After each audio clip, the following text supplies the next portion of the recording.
Good day, my dear ones. I hope you all are doing well, and at least most of you happy. If not, you must get yourself happy.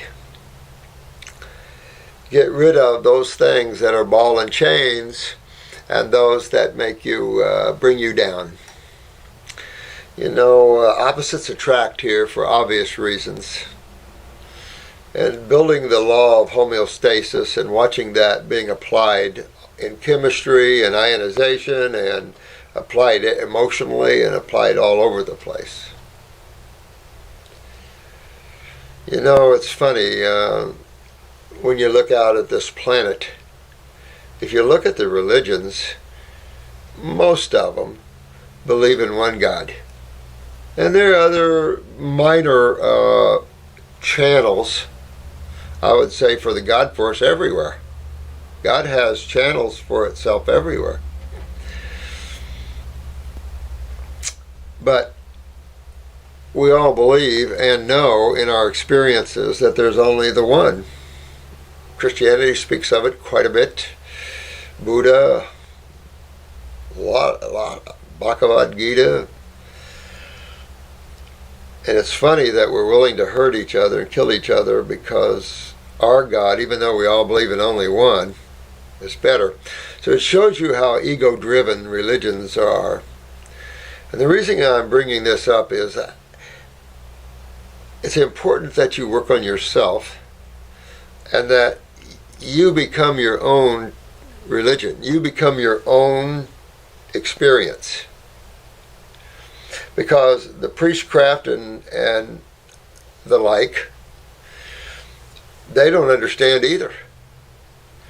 Difficult for someone who doesn't understand. You can dedicate your life to something,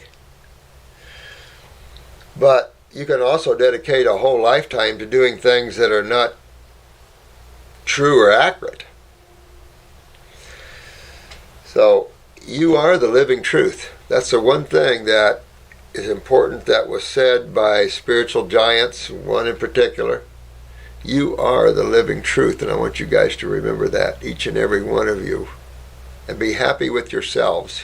You youngsters that are here, a lot of you are higher beings coming into this planet to learn and this level of consciousness, so you can impart to this world what you know to be true from a higher level. Because this planet is wallowing in its own ego and needs to come up. Corruption, rooting corruption out. I find it's interesting because truth is popping out all over, if you haven't noticed. Clinton just got another big dose of it. You know, truth is coming out all over the place. And I think that the more that you guys become the beautiful people, the God people, for lack of a better word, to those that give the love and put a helping hand out to others, the world you make doing that is incredible.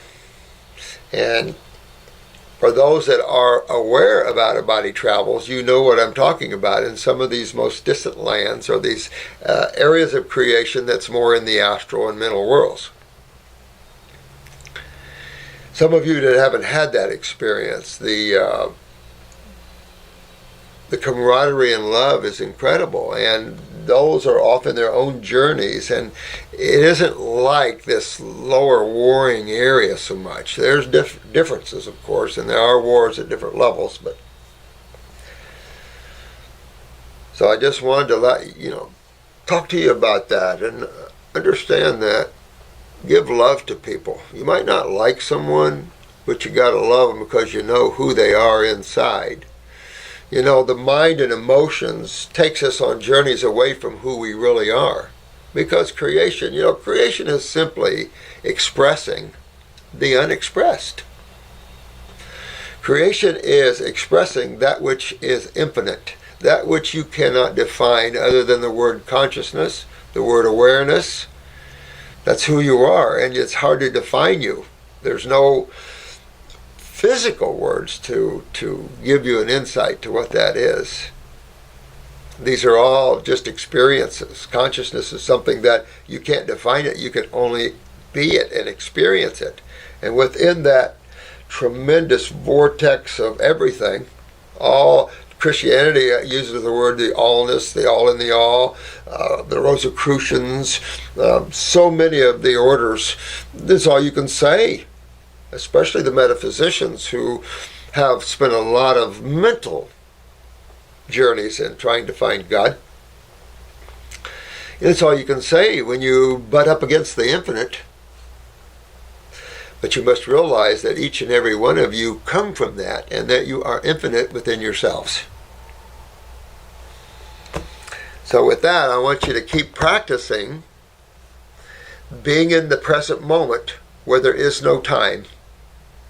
Where there is no time, there is no duality. And where there's no duality, you're in the present moment, which is where consciousness is. It's where all awareness comes from. Like the observer of a movie. The observer, you, is consciousness. The movie is creation. And you can put anything in there you want. You can play anything you want. You can have fun with anything you want. And you can sure get hurt by anything you want. There's also the negative, tremendously so. As positive as you can dream, as negative as you can dream. This duality, the nature of the all, has all things in it, both positive and negative. Hard to understand that sometimes when a lot of the religions paint God as a deity that's all good. Hard to break away from that sometimes and understand that all life, including ourselves, emanates duality, but comes from the one. Hildy, I love it. I love the book. Hildy's new book is out. You probably have seen that, a lot of you. I'd like to see each and every one of your names on a book. You know, if they can do it, you can do it. And you can do it from truth. Just like Hildy's saying, know the truth and get healthy. And she's not saying it intellectually. This is the difference between you guys and your books and all the other books who take on theories and write about theories and more theories and ideas and opinions. You guys are applying the laws of nature.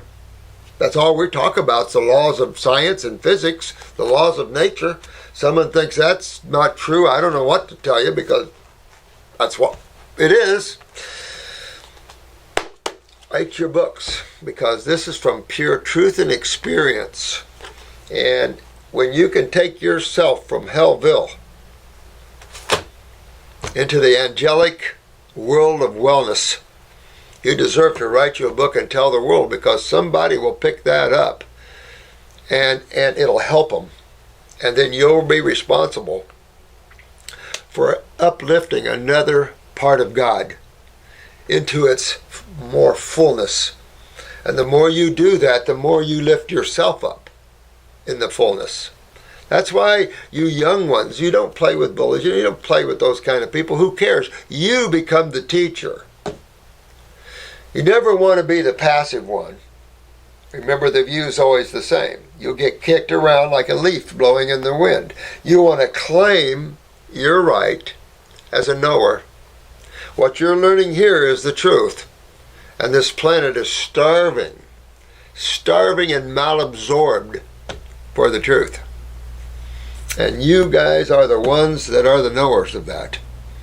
And it's great to see what you're doing to this world. And it not is just to this world. You have to understand that each and every one of you have an astral body, a mental body, actually 3 mental bodies. Each one of you are uplifting all these different levels simultaneously. You're not just uplifting the physical world. Oh, no. This is just the final expression, the material expression of chemistry. Oh, no. You're changing so much more. All of life. It's pretty cool stuff. Dr. Morse, I'm eternally thankful. I came across your YouTube channel. I love learning. I love learning too. You know what? I love learning. But I love learning truth. I don't love learning theories. Headed up to here with theories and the malabsorbed, if you will. Really want truth. You know, that's worth chewing on. Because you come out of truth. And by merging with truth, it's like putting on a fine dress or a fine suit or whatever. Or mock. 9 months ago, I was injured at the gym. Wow. I hit the front lobe of my left side of my head. Oh, Lord. Then 3 weeks, look at this karma. Then 3 weeks later, I hit the top part of my head at home.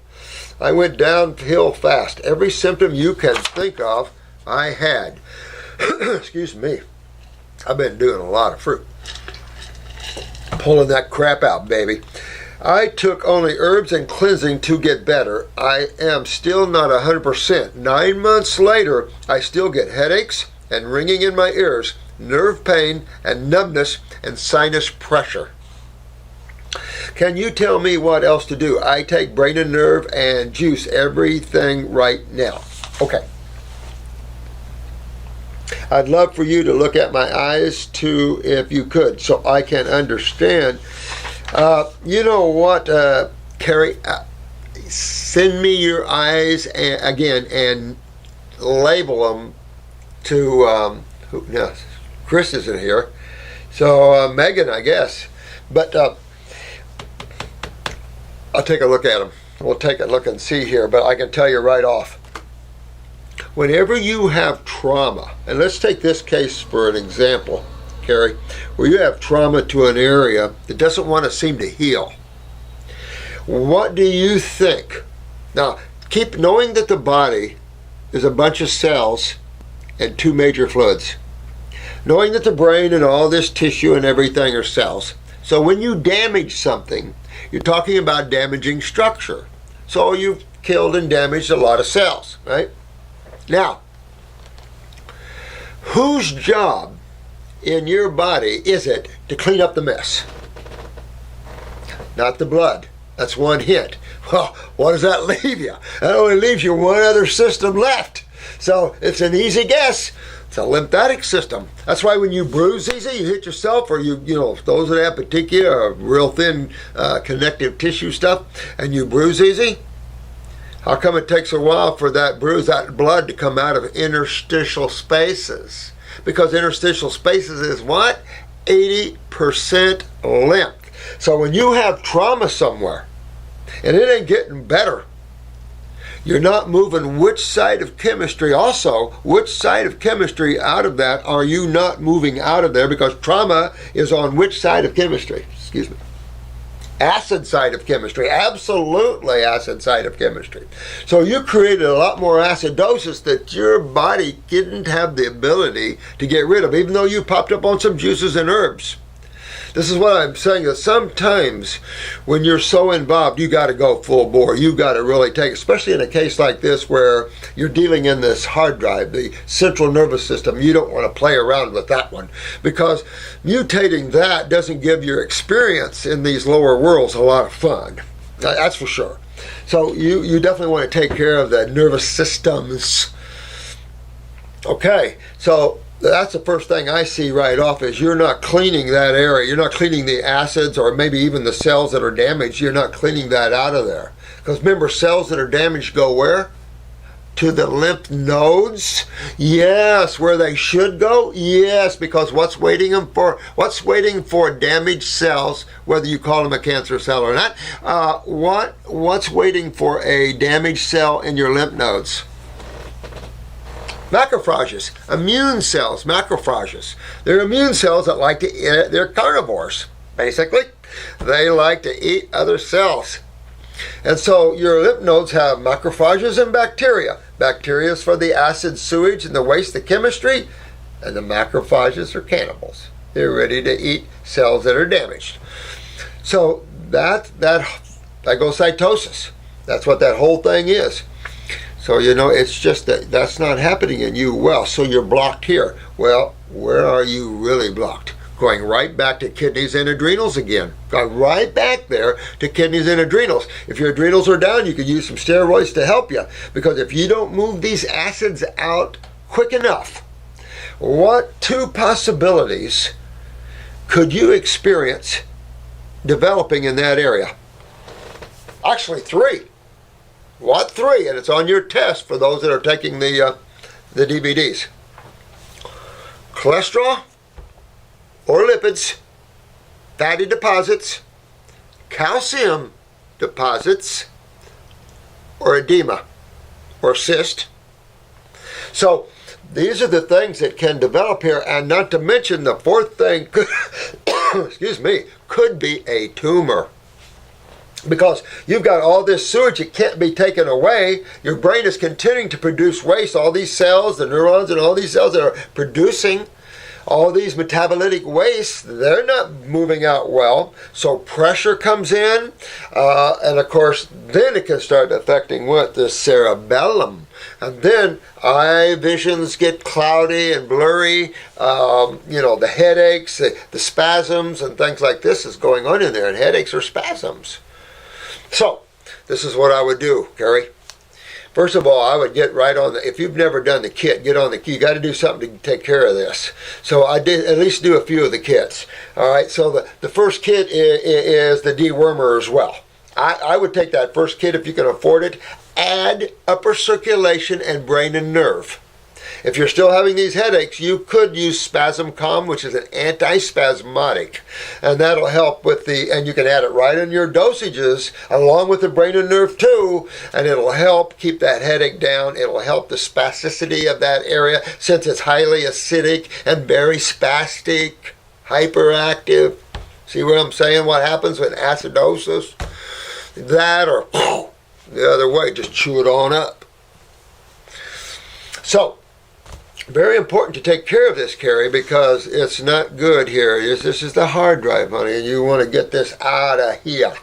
So move your lymph. I would do fruits, berries, and milk. I'd go after it like you're going after a tumor, after you're going after a deep detox. You want to drain your sinuses. I'd candle my ears about 3 or 4 candles per ear. I would run my neurolymphatic points down my back, hot and cold, over where you heard it here, hot and cold. Not real hot, not real hot, but I'll say warmer and cold. If you have to, cold packs while you're working on moving those kidneys. And you want to get on kidney formulas, lymphatic formulas. It's easy to understand when you realize that you create, you had a car accident. Now the record, everybody's got to come clean up the mess. That's not the blood. The blood cannot be compromised. It must always maintain its purity. It's next to 7.4 pH as it can, all that and above. It'll do anything to maintain that, or death is assured. Assured. So you never dump things into the blood. Never. And if any does, I often thought this is why they discovered the lymphatic vessels piggybacking the veins in the head. There could be, I've said this before, some type of diffusion or osmosis type of scenario there, where you're pulling these acids, if there's any in the blood from that. Because you cannot acidify the blood. Period. End of story. So your lymph system, and this goes back to the lymphatic system. This is why I said years ago, detoxification, regenerative detoxification is the golden key. The golden key you guys hold in your hands and in your awareness of how to get well, even from trauma. If you're in a coma, it's one case, we have a guy and his wife's in a coma. We contacted him. I think his wife, maybe it's a young child, I can't remember. And again, have you ever worked on a coma case? No. How about you being the first? We've worked on a lot of near deaths. It's funny. As long as that soul hasn't broken that cord and you're still around that body, you can get that body well. And the people that question that, it's like, what? I've got a loved one in a coma. Try anything. Try anything. Let's get them out of it. But that's not what you see out there on the planet. Interesting stuff, if you will. Keri, thanks. Appreciate that. And take care of yourself, because you want to take care of this, get all this out of here, get your kidneys filtering, and maybe this is why you had this accident. Now look at this sinus pressure. See, all this is building pressure because you're not moving, and that's another sign that you're not moving lymph. When you build a pressure in the body, what does it tell you? You've got a blockage. And if you have a blockage, what's being blocked? Blood or lymph, because when you have a blockage, now you're talking about fluid flow, right? Not talking about cells, talking about fluid flow, where there's only two major ones. I mean, the water is obvious. Blood and lymph. So that lymph is always, we're always coming down on that sewer system, since it comprises 80% of interstitial fluid. I mean, you have to take a look at that and go, I get it. Dear Dr. Morse, thank you for all your wonderful videos. Thank you. I'm glad you guys like those. I'm looking at those guys. I don't know what you like about them, but I'm glad you like them. And if they're helpful, that's all I care about, is that they help you. They help you take care of yourselves.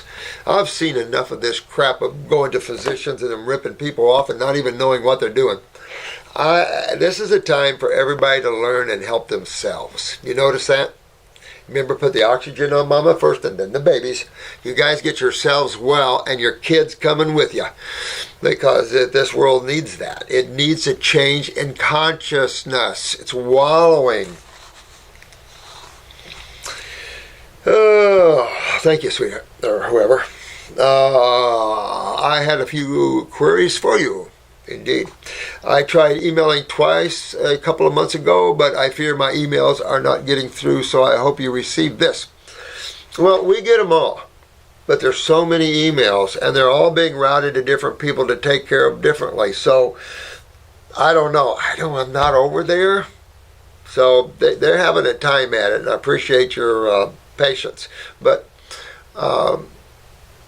Jen B., I think most of you are familiar with her. She will be helping me with the camera and all this. She'll be taking Chris's place here while Chris is in New York. He will be living there for the next year. I just wait till he gets through this next winter. He'll be down. He'll be running down, wanting to move back.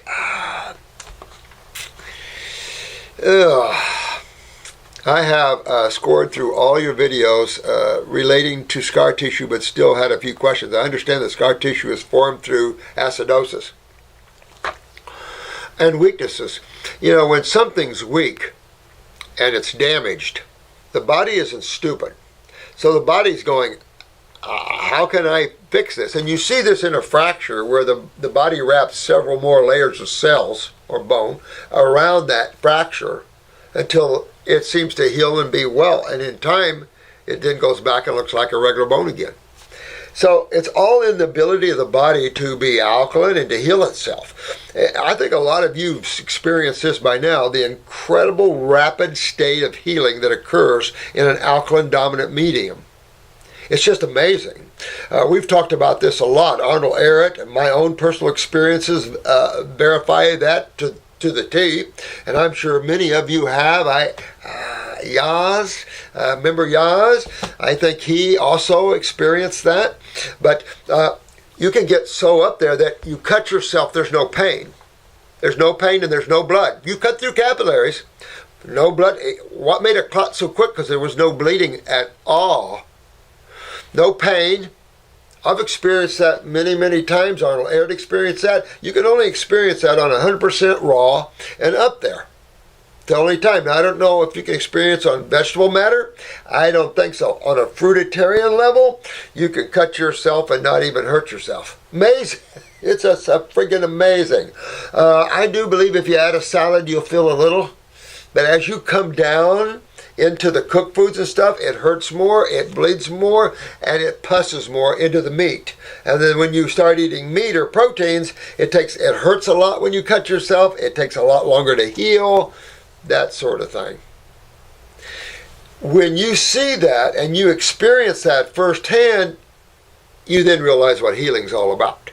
You start to realize, whoa, whoa, whoa, whoa, whoa. And so you start to see the difference between a base-dominant body and an acid-dominant body. And in one, you have deterioration, pain, and all the diseases that the medical doctors can come up with.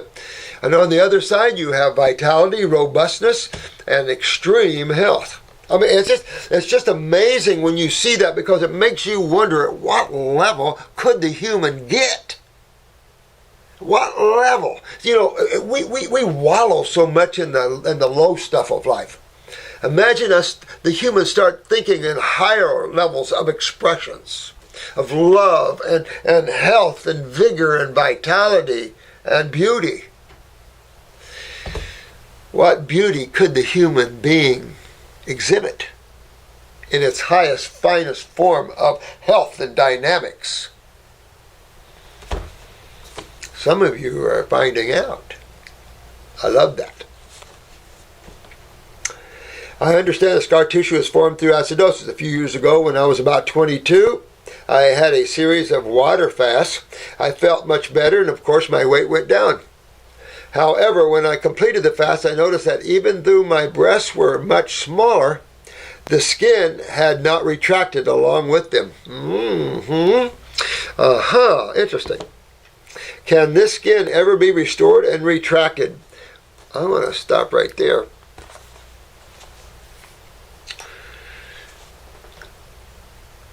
And I'll just talk to the ladies for a minute. Some of you ladies can do like this and you feel mushy. Some of you ladies can do like this and feel muscular.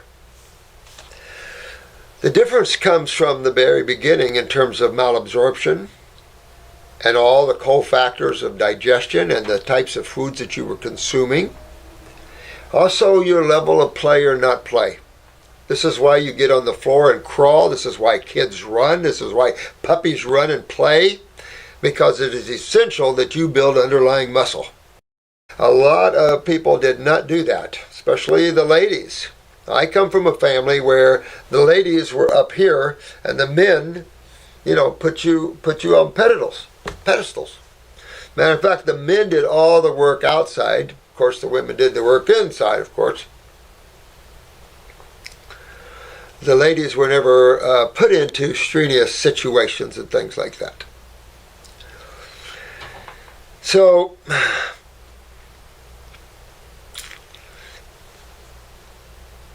you have to get into your body and fix digestion, absorption, utilization, and elimination. Remember those 4 phases. It's just common sense.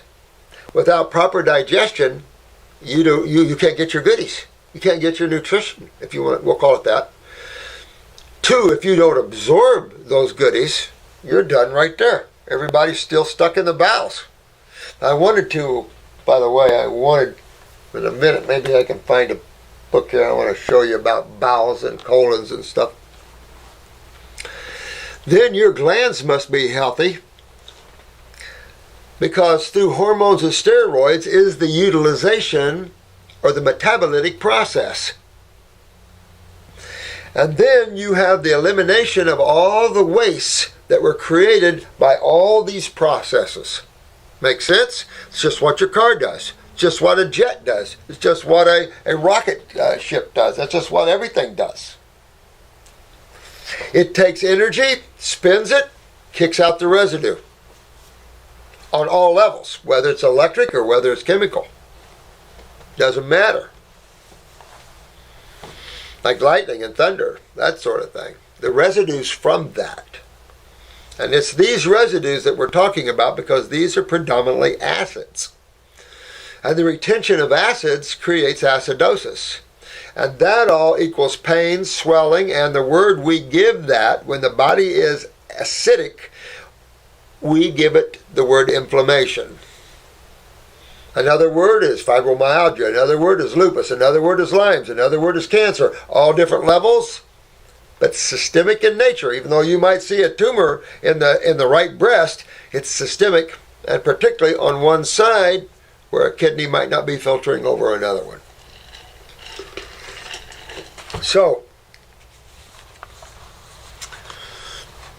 this whole thing is about toning yourself.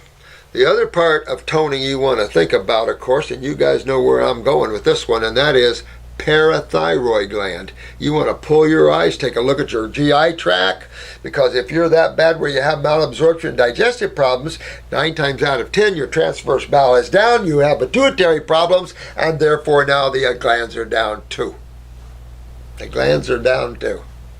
So this is why you can't just fix one thing. Even when you're talking about trauma to an area, you can't just go up here and fix it. It's hooked to a whole system that's designed to fix and repair you. A whole system. When that system's down, you can't repair your trauma, your injuries, and your daily elimination of acid waste. And a lot of this, hang on 2 secs.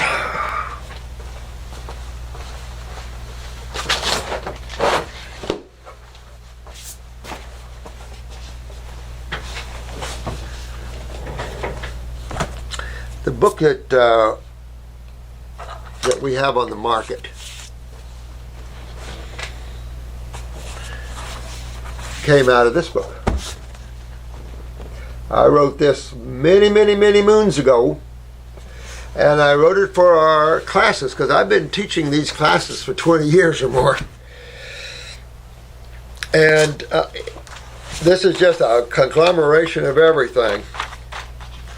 I took a lot of years to put this together, but I wanted to get to the colon because I don't know if you've seen some of these charts, but what the average colon looks like today. We did, one of the girls pulled this and they put it in some of our new things for you, but hard just to find it real quick for you. But the average,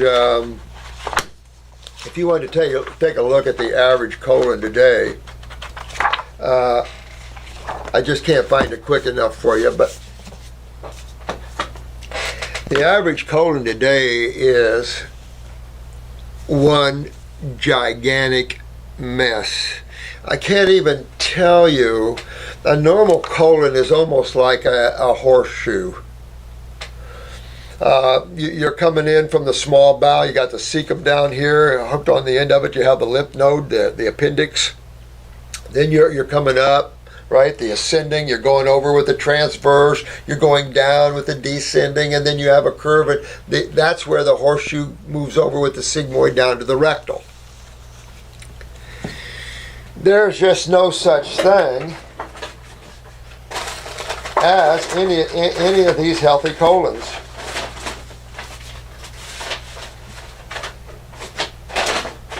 I even want to show you pictures of Dr. Jensen's work, but I used to have a lot of these pictures here where I could just get them for you. But the average colons are Humpty Dumptys, they're prolapsed, they're ballooned, pocketed all over the place. Sometime I'll show you a whole bunch of pictures of them, and I'll have my act together here, and I'll show you what they look like. But it's rare. Once in a while I'll do an iris analysis where the colon doesn't look too bad, and I go, wow, nice colon, considering, because they're a mess. They're a mess, and we talked about this maybe on the last video or two about how the World Health Organization, they all agree it's from the proteins. Well, again, the kickback is not just the colon, the blowback is also the kidneys. This is why our kidneys are very bad. So we're battling our eliminative organs. And that's the last process on these 4 processes. We're having to go to this last process, the process of elimination, and fix it. And change our ingestion so we can start opening all these doors of digestion, absorption, utilization. We have to get the glands cleaned up and turned on again. So it's just a process you have to go through. But when you're weak and saggy with the skin, parathyroid gland for sure. But when you get into your body and you're going after stuff like this, you can't just take parathyroid and maybe a bones and think you're going to do it. It could. You want to go right after this, baby. You want to go after the kidneys, the adrenals. You want to go after your body as a unit, as a one. Not hit and miss. Hit and miss gets hit and miss. So you take the time, you do it properly, and you will love everything you experience. Because that's a good sign you don't want to be too flabby. And if you're one of those people that are real mushy, you want to look at your eyes, you want to start turning things around, you want to start walking more, just playing around more with the muscles in the body a little bit, but make sure you're filtering when you do this. And start building stronger. You see it in the hips, ladies. You see it in the hips. Remember the flabby hips versus the solid hips. And everybody wants a solid body. So you've got to go back and take a look at this digestion, absorption, utilization, and eliminate, believe it or not. On top of that, you want to take a look at the parathyroid gland and connective tissue and things like that. All right.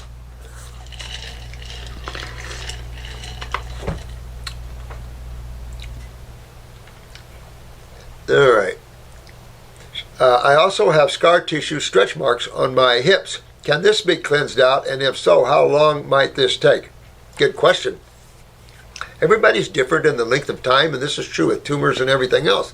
So I don't know how to answer that, to be honest with you. It's the only question in my world that I can't answer. And people say, how long is it going to take me? I can tell you how long it takes some people. Some people take anywhere from, 6 months to a year easy. But this is true with tumors and everything else. Some people can get rid of tumors and some of their lymph issues within a month or two. I had a case of a lymphoma in France, a young girl, forget how old she was, gone in 45 days. 45 days. Quickest I ever turned a lymphoma case around. Stomach cancer I've turned around in 56 days. I mean, in their diagnosis of that.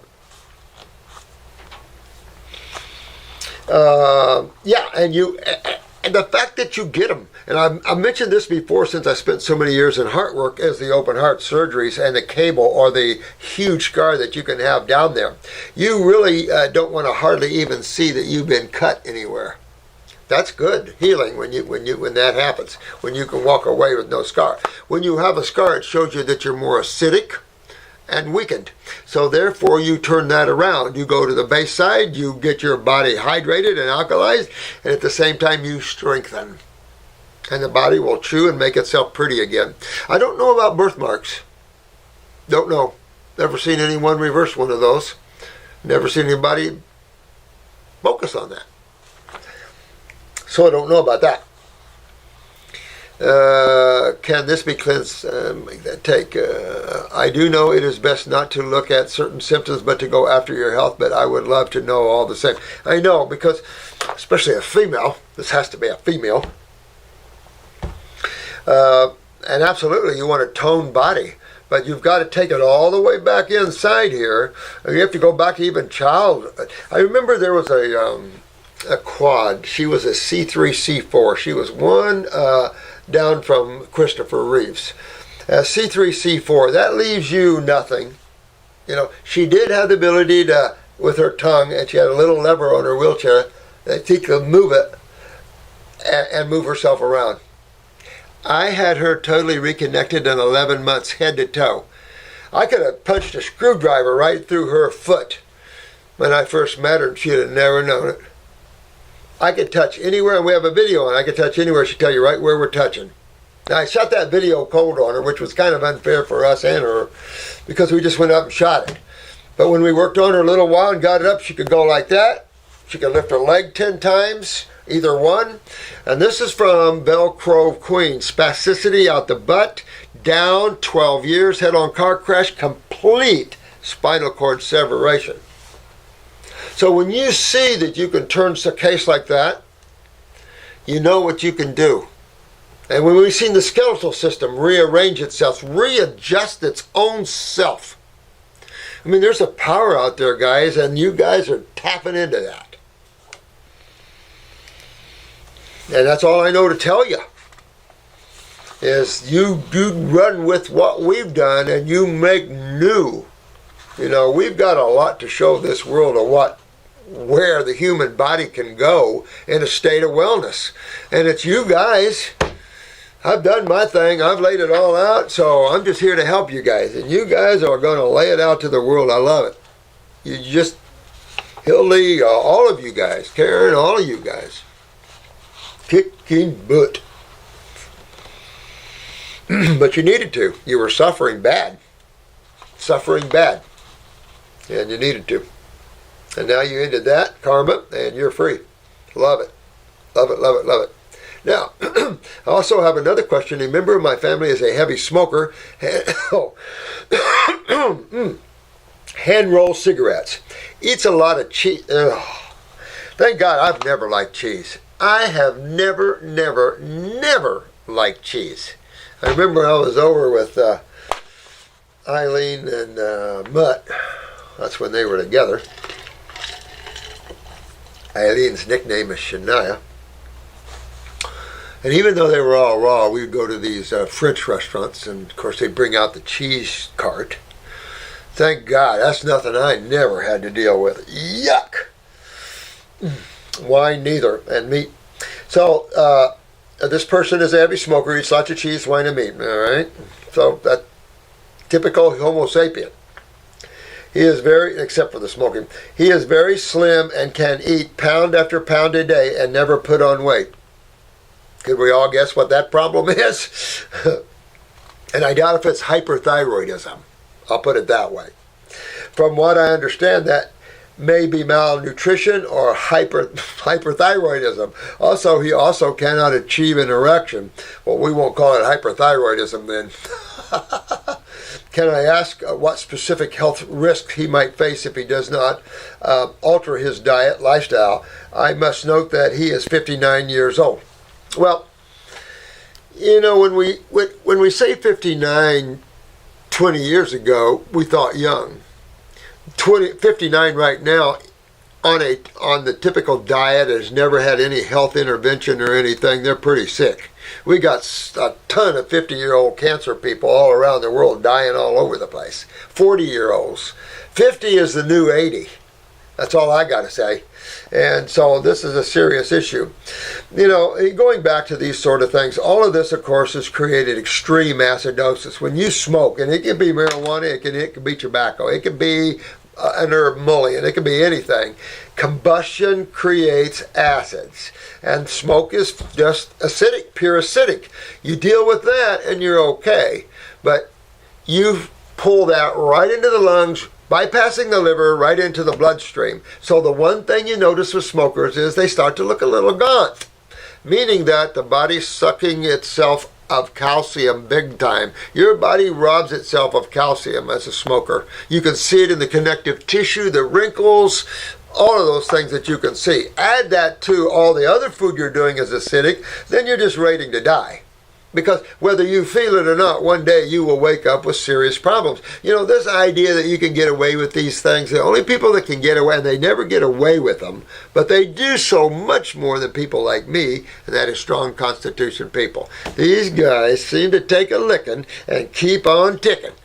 It's amazing what you can do with the health of a strong constitution person that ate crap all their lives. It's just amazing. The weaker you are cellularly, it does make a difference. It really does. So this person's on the path of killing himself. And that's typical humans. You know, they eat themselves to death.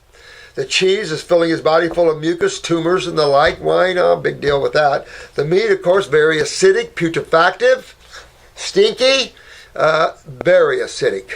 Very one-sided in its chemistry, very calcium leachative. So this guy is pulling calcium out of his body by the tons.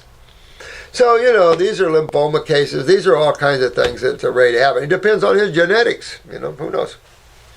But it's enough to say that if he's very thin and he's putting it down, probably malabsorption, which is lymphatic in origin, which is That's your cancer side. Oh, medical doctor side anyway. And just one more question, if I may. Is it possible to get your kidneys filtering without taking herbal tinctures? Will it make the detoxing process much slower? It will make the detoxification process much, much, much slower. Much slower without the herbs. That's why I did them.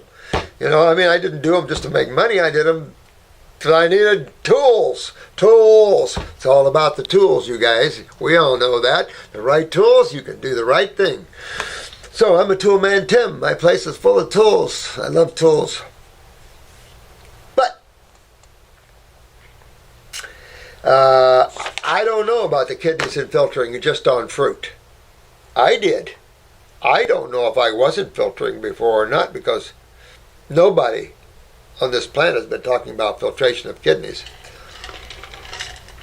I didn't discover that till I was all on fruit only, and I didn't do herbs back then. So I got myself filtering just by the fruit only.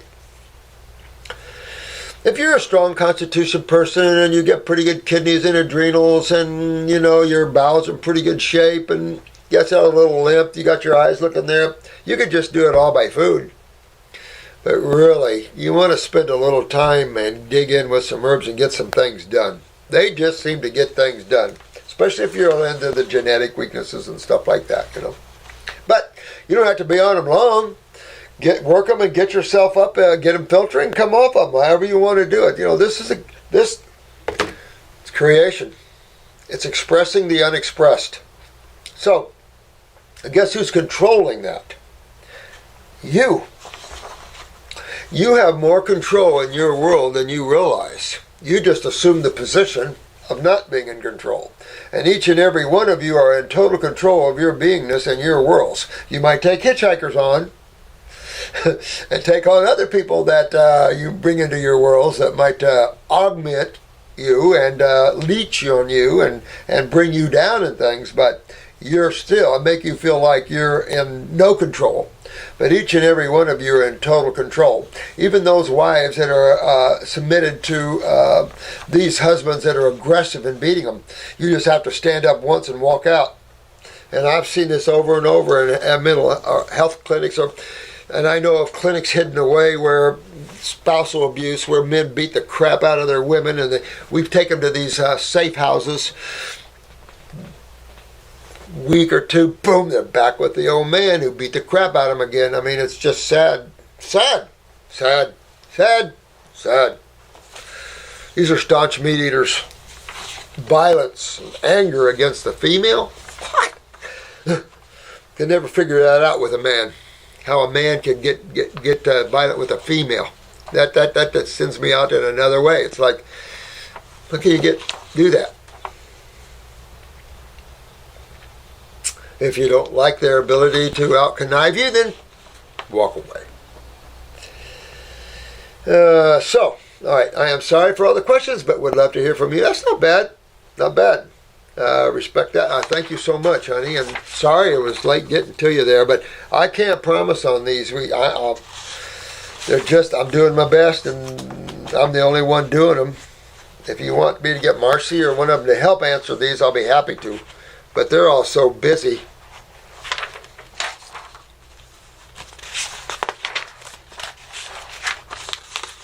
They're all so good. All your questions are so good. I am new to your YouTube channel and have a question. I'll give you a little bit of background information. I am a 28-year-old woman. I am Latina and always have hazel eyes. Well, most of your Latins have bowel issues, GI tract issues, and a lot of the Homo sapiens around the world, no matter what ethnic groups, the guts are down. The guts are down. But when you have hazel eyes, you either have brown or orange around that pupil. Take a look. If it's orange, that's sulfur.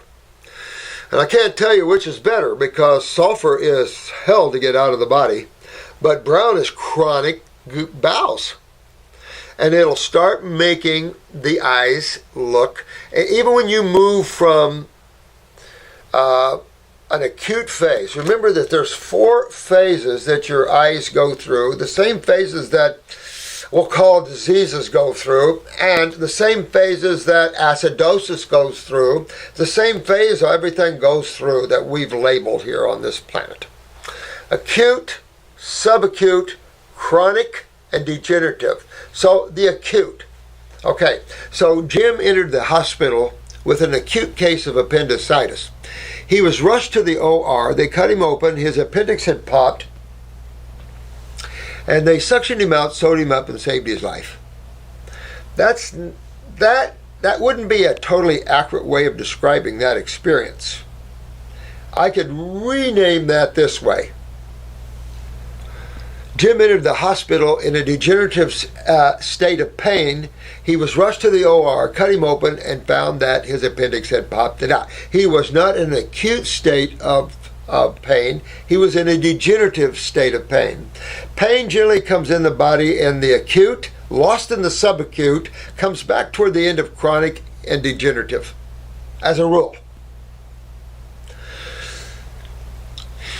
So, acute is when something is, you're just creating something. Remember I told the experience that I went into the mall and bought a little baby milkshake, started drinking it, got a sore throat.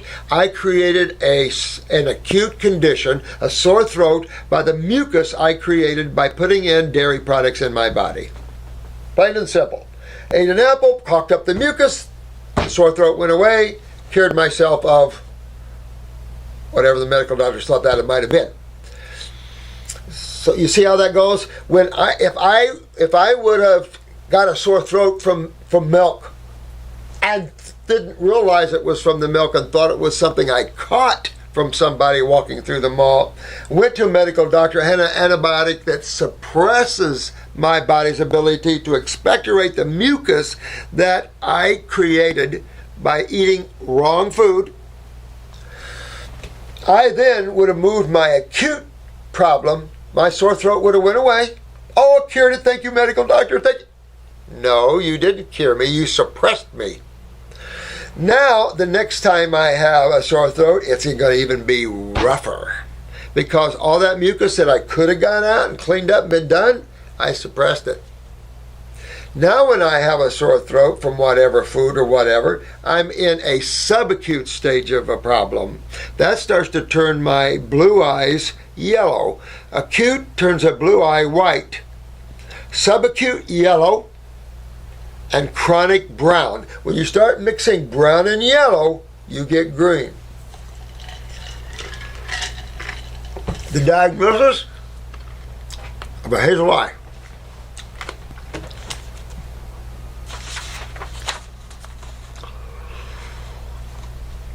In my family, we have all different color eyes, from bright blue to dark brown, and lots of green and hazel eyes. Well, the green and hazel eyes are the sickest ones. The real dark brown eye could be, because in a brown eye, those acute stages, subacute, chronic, and degenerative, are shades of brown. And when you look at a brown eye, look at the different shades of brown. As a rule, brown eyes are supposed to be light brown, and you will see that specifically through a nerve ring, or you'll see that through an area that's a little more clear, lymphatically speaking. But as a rule, brown eyes are shades of brown. With a blue eye, actually, you see the color changes. White comes in the acute, subacute, it starts to get yellowing, and then your brown then gets the chronic stuff. Black in both eyes is degenerative. So if you see a black spot in your eye, not good. Not good.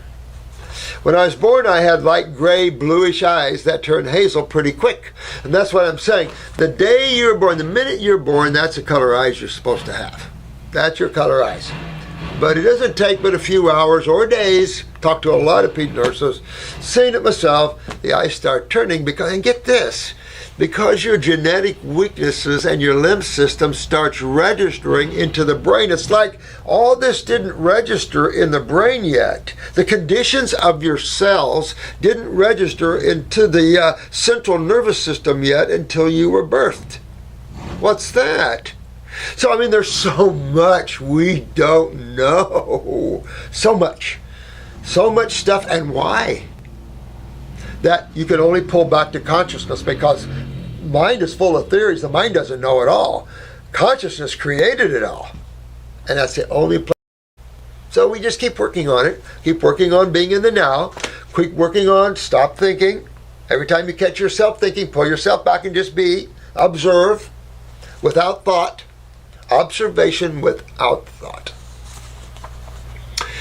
I was not breastfed at all. My older sister had to have deep brown eye with no blue in them. Well, she's from another gene. I have hazel, almost green, that sometimes look grayish or blue, and that's because they are blue, sweetheart. Those are blue eyes, and you want to get your baby blues back, and that means you've got some chronic lymph to dig through and some subacute stages to dig through. So on with the detoxification, and you'll start seeing, and it'll be a good barometer for you, because you want to see your eyes getting bluer, and you want your friends to go, "You've got blue eyes." Now you know you're getting in there, you're moving that lymph, and you're getting some things done, but you're going to want to work on that GI tract, because that's where you're the most chronic. This is true with a lot of the different ethnic groups. The gut, big time trouble in a lot of them. And my younger brother also has olive green eyes. He's a blue-eyed too. Sorry to say, but he's a blue-eyed too in a subacute stage of issues with some chronic stuff probably. Currently I am suffering, there you go, fibromyalgia. All right, so that explains it. So basically when you have fibromyalgia, you have systemic, meaning head to toe, acidosis. That's why you feel it, head to toe. Now, you could say the same thing with Lyme's, lupus, your arthritises, because when you really understand that the body is just simply made of cells and two fluids, and that the two fluids service your cells, your blood is your kitchen, and your 80% interstitial fluid lymph is your sewer system. And that baby is what cleans you. You can't expect the blood to clean you, to carry the waste away, to bring the nutrition. That's it. Oh, you can see where that stupidity is right off. That life can mix all this chemistry together. You ever try that?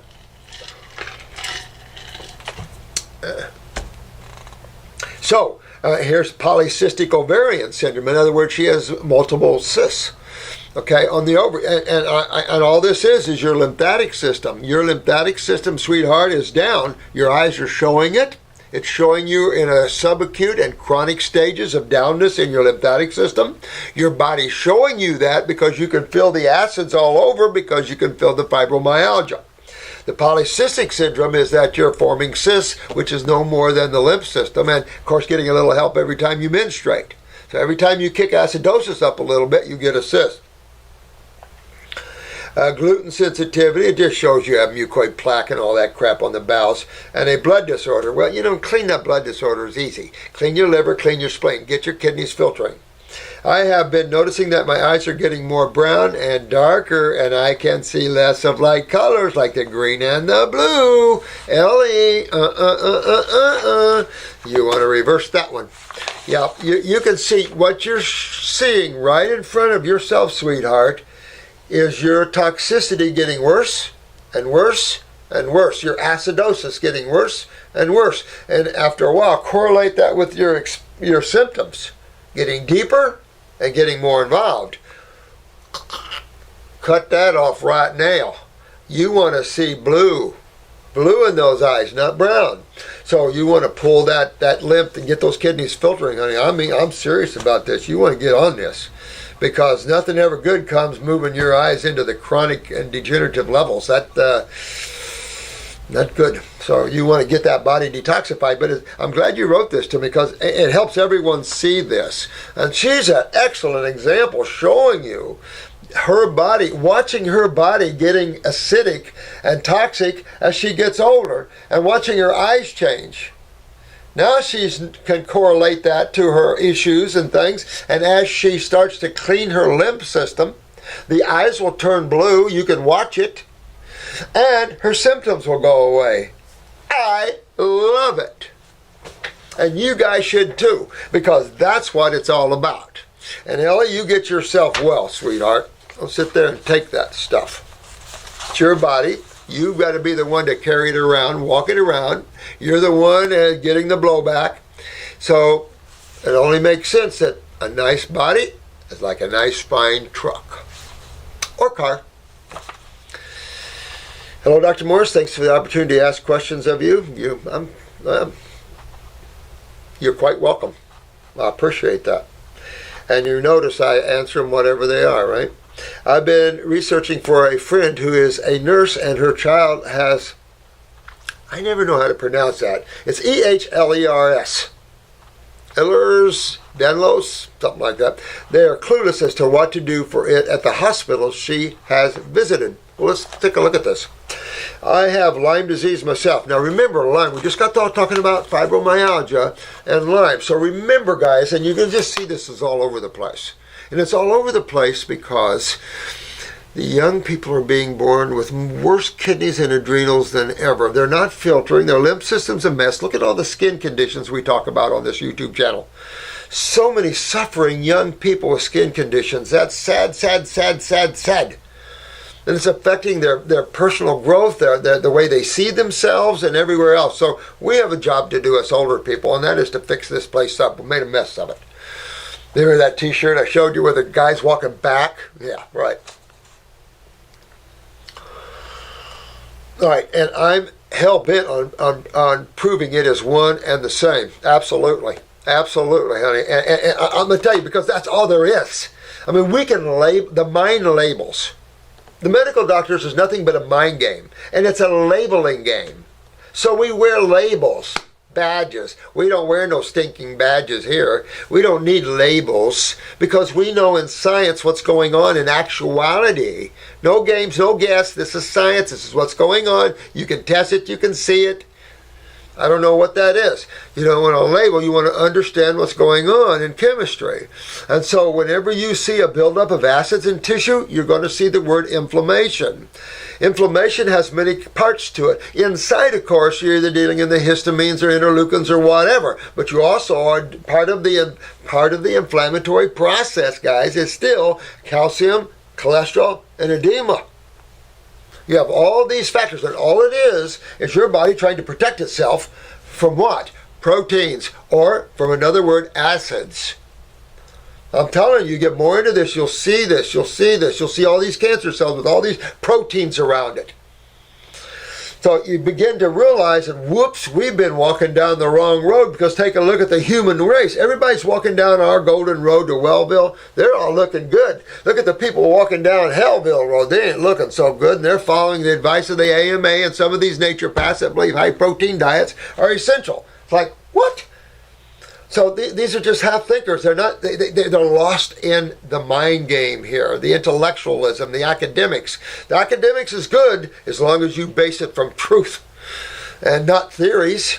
So one theory on top of another theory on top of another theory. I like this lady. This is Kathy.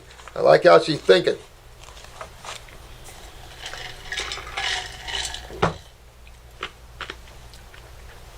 I've been researching for over 10 years since finding out on my own that I have false negative tests on Lyme. I have a strong faith in naturopathic doctors, the right ones. I just watched a video of yours on YouTube referring Lyme, fibro, lupus, and chronic fatigue with ED included. You strongly support lots of fruit for treating the adrenals. What do you think about the high sugar intake if someone has been on antibiotics and consequently are talking about Candidiasis? Well, this is a big question that always comes up because fruit is so lymphatically aggressive. You can feel the difference on fruit than vegetables, but vegetables are sugar too, guys. Carbohydrates are all carbon. All sugar is carbon. And because that's the thing, you know, how wet can water be? How sweet can a fruit be? It doesn't take its sugars way out there and send your blood. And no, how can I could take a type 1 and put them on the sweetest fruit out there and their blood sugars will stabilize once I clean them up a little bit. On the fruit. We just have a misnomer about this. But there's no question that people that have a lot of candida can't deal with fruit very well. I know, I get that. So you can go to green drinks, but I've recommended this over and over and over. If you have candida, which most people do, because of the adrenal glands, remember when you ferment your foods, I have to get a kick out of this one. What is fungus involved in? Fermentation, correct? All right. So, when we ferment our foods, when would we ferment our foods? We would ferment our foods when we have wrong food combinations. We combine a protein and a starch. We put fast digesting food on top of slow ones. That disturbs the digestive process. Now we have fermentation. If there's protein involved, we have putrefaction. It's the worst side of the two. Excuse me. The fermentation requires fungus. How do we make wine? What do we get yeast for? Right? So we use this. Well, why does a lot of the health people insist on eating fermented foods? They're fungal foods. Why would you insist on eating fermented foods thinking they're better than the whole live healthy part of that food? Why would we want to eat a food on its way toward death? Because it'll make us healthier? There's no basis in that thought. There's no basis at all in that thought. So I don't get that. I don't get that. As you know, the odors are getting like a vinegar, not a welcome home, I'll put it this way. Ripe peach, vinegar. Ripe peach, vinegar. The choice is pretty easy with this Homo sapien. But I like your thinking. But you've got to, and it's not just the fruit for the adrenals. The fruit is actually for the nervous system. There is no other food on this planet that will help rebuild man's neurons and myelin sheaths like fruit. None. I'm one of the best neural rebuilders in the world, I guess, and I can just tell you, I've had years after year of experience with this. Vegetable matter is not for human nervous systems. Not at all. So, you've got to use herbs when you have candida problems. Use herbs to get a hold of this candida problem. At the same time, fix your adrenals, because fermentation also takes place when you're not metabolizing your sugars too much, and that's adrenal gland weakness. That's low cortisol levels. And I might add, get rid of the starch. We bitch about candida, and of course it makes us crave starches, but that's complex sugar. That's sugar. See, fructose is simple sugar, guys. No matter how sweet it is, and no matter how wet water is, it's still water. No matter how sweet fruit is, it's still simple sugar. If you want to argue complex sugar, then let's argue grains. Now we're at sucrose, maltose, or dextrose. These are complex sugars. In other words, they're a combination of fructose and glucose multiplied. Di or polysaccharides. Multiple sugars. That's sweet. And that's fungal. But your simple sugars are fructose. And just equate it to water. It's wet. Fruit sugar's sweet. It's supposed to be. That's why we love fruit. That keeps this species polarized to it. Because we love sweet, tasty things. You don't like sitting there chewing on something that's not so sweet. I personally don't like chewing on a piece of kale. I'll chew on a banana before I try to break down a piece of kale. And I got better nutrition in the banana. For me, I only have one stomach and a small GI tract for the kale. Give it to my horse, and now I got a beast that can handle it. Do you think high levels of mercury in a person through fillings and even passed from mother to fetus has anything to do with the cause and or retention of these quote-unquote diseases? Well, mercury's a neurotoxin. So, interesting thought, though, about mama to fetus. Actually, I never thought of that. How about that one? That's a good thought, sweetheart. Scary one, too. Because these are neurotoxins. And certain chemistry loves certain parts of the body. I don't know it all, but I know copper loves the kidneys. We know mercury and aluminum love the brain. Different metals seem to form in different parts of the body, right? Not good. Neurotoxins, and of course metals and things like this, they're acids. These are, and of course they inspire inflammation. And of course, that inspires what? So you have that whole order of breaking things down again. So detoxing these things out is important. I'll say this, not so much I think in terms of lymphatic issues and suppression. I think copper could have a role in suppressing kidney function, which then would have the blowback on everything. I don't know what would suppress adrenal function mineral-wise, because that's where you get mineral utilization, is through the most of the at least 24 or 25 mineral corticosteroids, I think it is. I mean, there's so much of this is cool and fun to learn, but there's a doorway where then we don't want to open too much into the theory land ourselves, because then we'll be losing truth. And I don't want to lose truth, because we need that foundation. This planet needs a strong foundation of truth to build on. We're a touch and go planet. We're a planet of a bunch of leaves blowing in the wind with no stability. We need to stabilize spiritual consciousness here and stabilize the one world, not through a financial, but through an understanding of a one God. Whether the beauty is the individual belief systems of that can be beautiful, as long as everyone realizes that this is the way I see the one. Oh, I love the way you see it too. Not, you don't see it the way I do, you need to die. I mean, this is dark, agey, creepy. What? This is the bowels, the lower bowels of God, those people that play with that thing. Thanks, Kathy. Love how you're thinking. But you're right. It is all the one. You know, there's only two sides of chemistry. All your body is a bunch of cells and two fluids. The cells are genetically in their consciousness, of course, through all the family movements. But then the fluids come out of mom and your lifestyle. That's the chemistry of it all. And put those two together, and that's what you see. Dear Dr. Morse, I am a female 39.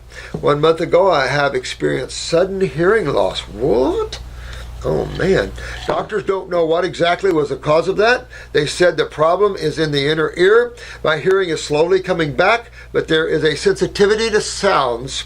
I have started raw food diet, but losing a lot of weight. Would you please make a video addressing this issue? This is Lucie. Hey, Lucie.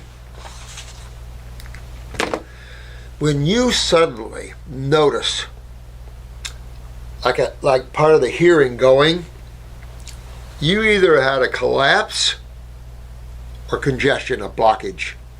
Make sense? Okay, now, the blockage in the inner ear would be lymphatic, no question. Mucus, no question. So in your lifestyle or whatever, you could have been doing a lot of mucus forming foods. That's everything but fruits, berries, melons, and vegetables. So mucus forming, after a while, you can form so much mucus that you start to hear yourself, that sort of thing. But sometimes you can develop, and then your hearing starts to go down, or just boom. The other thing is a collapse of the inner ear, a collapsing of tissue.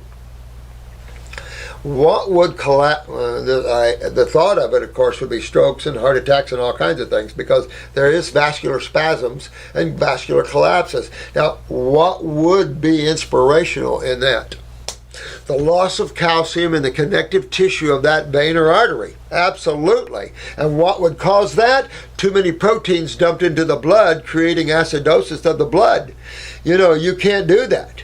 Not and stay alive, and not without the body sucking calcium out of itself. So again, very important to think about those things. So for me, I'm going to do several things. I'm going to start, as much as it's gentle, I'm going to be candling my ears. I'm going to do 3 or 4 candles per ear. You can take your time. It's real gentle. I'm going to use hot and cold compresses to the back. I'm going to use those neurolymphatic points going working down my back. That's moving the lymph. I'm going to get my kidneys and adrenals and my GI tract specifically opened up. I'm going to clean up my bowels. This connects up here, and I'm going to get my kidneys filtering. You do all those, you get your hearing back. But it's coming back, but you want to fix why you lost it, because you could lose it permanently the next time. You never know. You could have a collapse. The blockage could be building up. The lymph could be building up. You could be forming a tumor. So those are things you don't want to think about, but you have to, because this is how your body's designed. A bunch of cells and two fluids, and all the cells are made up in organs or glands. The glands control the organs, and you have pipes taking the blood or lymph to or from the tissues. That's it. Then you get some muscles and bones from that create structure. Piece of cake.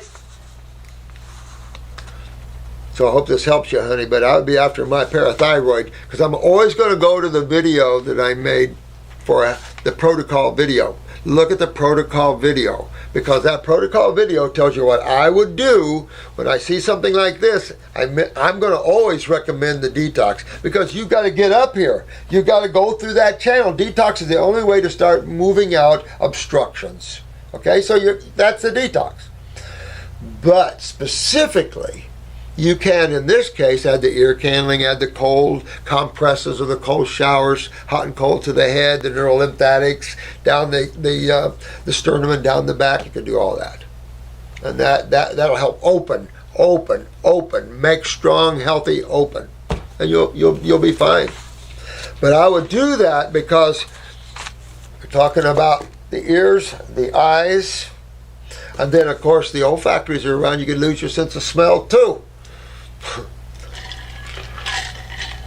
Well, ears, nose, and throat, guys, for years, I remember back in the 80s, talking about how a lot of women lost their sense of smell and taste and were serving their families spoiled foods a lot because they lost their sense of smell and taste. So it came out of the ears, nose, and throat, guys. Not that they knew why. And I remember I told you when I started detoxing, got deep into my head, I started smelling again for the first time, and I realized that I'd been smelling by memory. Oh yeah, there's memory smelling, memory pain, memory smelling. Hi Robert, I wish I had a way to get through to you, only you, but I realize as part of this aha moment that it's meant to be shared on YouTube and the rest of the world rather than just you, which speaks to the aha moment. What's going on here? Who is this? Alex.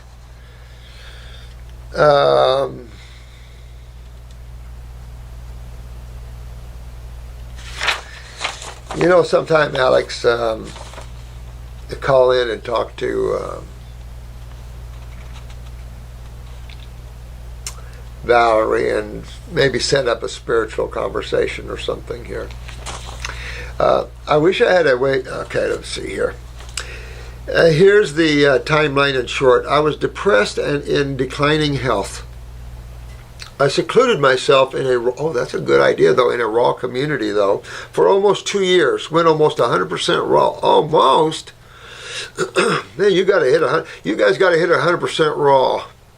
You just got to hit that 100% raw. That's where that's the magic line at 100% raw. That's when magic starts taking place. Even one meal cooked changes things. I'm not saying live that way, but I'm saying for a while in your life, experience 100% raw. You'll never forget it. Had my transitional phase, struggled detox a lot, and came back to the big city of Chicago, up from where I'm from, close to where I'm from, the Windy City. During that time, I had a lot of time to myself, although I wasn't completely alone. What I noticed was through the diet and detoxification alone, I became brilliant. I became brilliant. The joke of it is, I always was, but I never knew. And so is everyone else in this world. Now you know.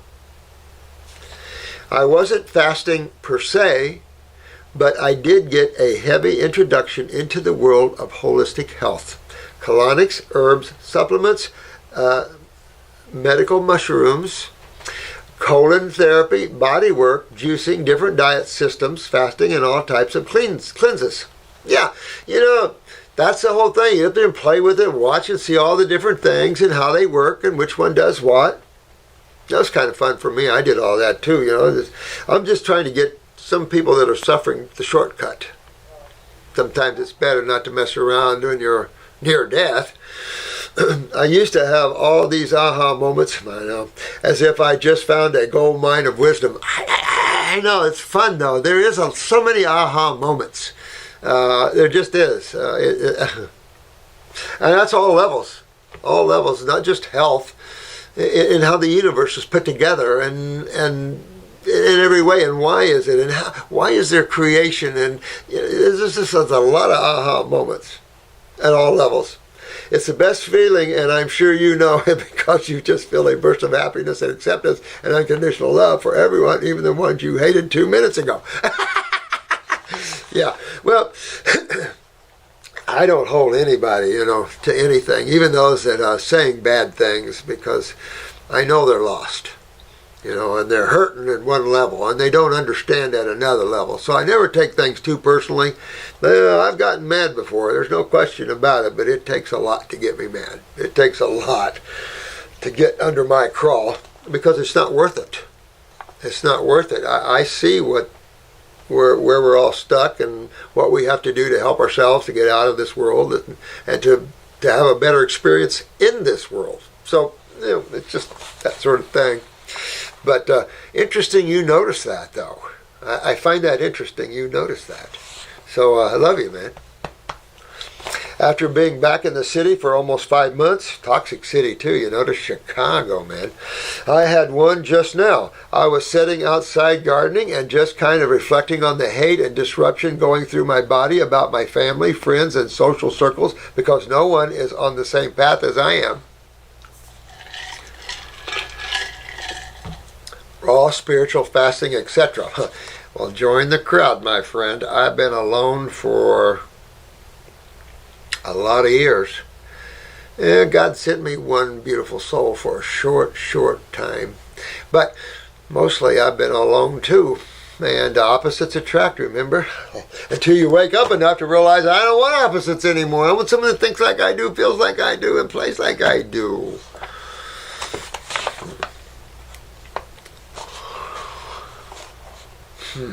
Long story short, it irritates me quite a bit that everything needs to be rebuilt into how I interact with others, and it really makes me feel angry that others want now, after never wanting it for years, help with their health. But,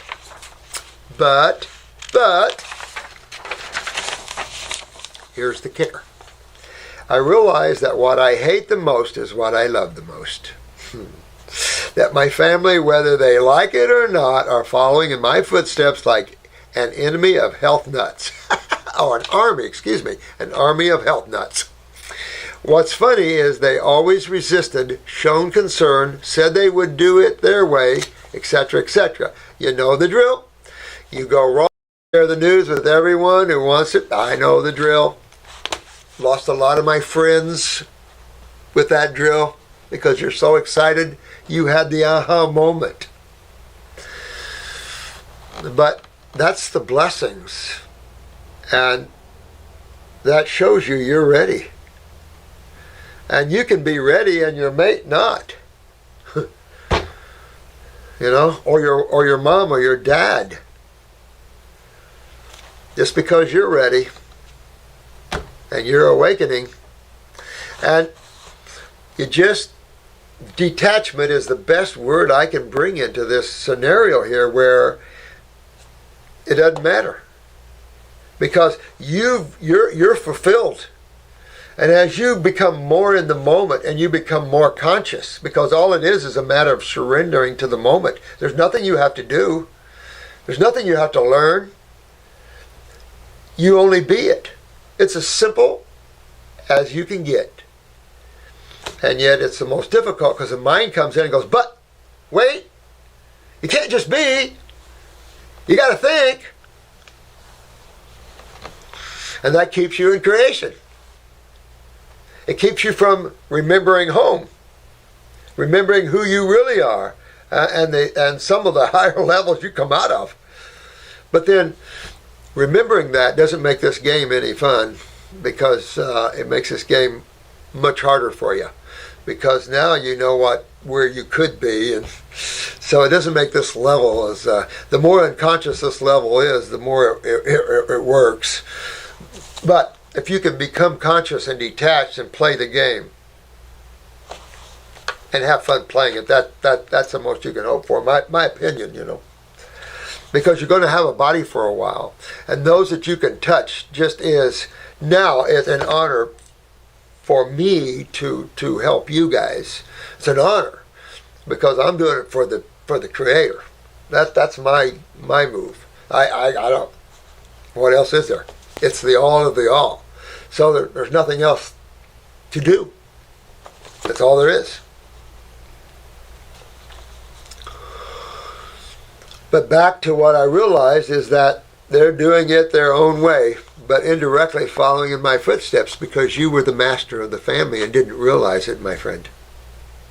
Just because some souls have older bodies and stuff doesn't make them more awake or older in their beingness. So sometimes the younger one of the family is the master of the family. I've seen a lot of older people or younger like the children of the family with much more powerful beings than the parents that brought that body in for that soul to come into. And you'll see a lot more of that now. But it's up to us as beings that giving these bodies and stuff, also developing ourselves with that. So all you moms and dads want to keep developing yourselves as well. I paved the way for them. You did. You did. And you were Johnny Appleseed. You laid little seeds of thought. You remember, every time you give a dissertation, you're drawing a picture in the mind's eye of that being. Whether they choose to look at it at this moment, who cares? Because you already drew the picture. It's in there. Whether that soul chooses to look at that, that's up to that soul. Sometimes they have to suffer a little bit before they go, I better look at that. Because they're happy with what they're doing. Or lost with what they're doing. Okay? I went to war with my demons at the trenches of society and their mainstream beliefs, and although they don't ask me about, agree with me, thank me, it doesn't matter because they're doing their own thing at their own pace, and I help them get there. And you remember Jesus Christ said the same thing, and I'm sure Buddha said the same thing. Enoch said the same thing. A lot of the spiritual giants went through the same, very similar things. They just don't expose that in religions and stuff, but those spiritual giants of all times, and that includes you guys too, are always up against the social consciousness because you're here with words of freedom, of joy, of ecstasy, of bliss, of health and vitality. That's not a word for this planet. This planet is steeped in negativity and pain and suffering and killing. You look at what's going on every day. A mall gets killed, the kids, targeting kids. It's like, you see, so the negative forces must now come under our control, and we must.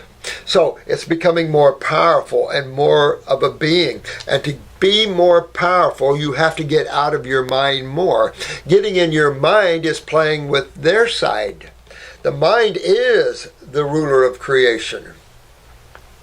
Consciousness created it all, negative and positive. And that's where you want to be, and you will be a powerful being that just walking into a room makes changes. Because you bring with you the God force. And that God force, as you channel it, goes out and makes the changes. And that's all you want anyway. You don't want to personally be involved in other people's changes. That locks you to that person, or to that plant, or to that car, or to that whatever. You want to be and maintain your freedom. That's the beauty of it.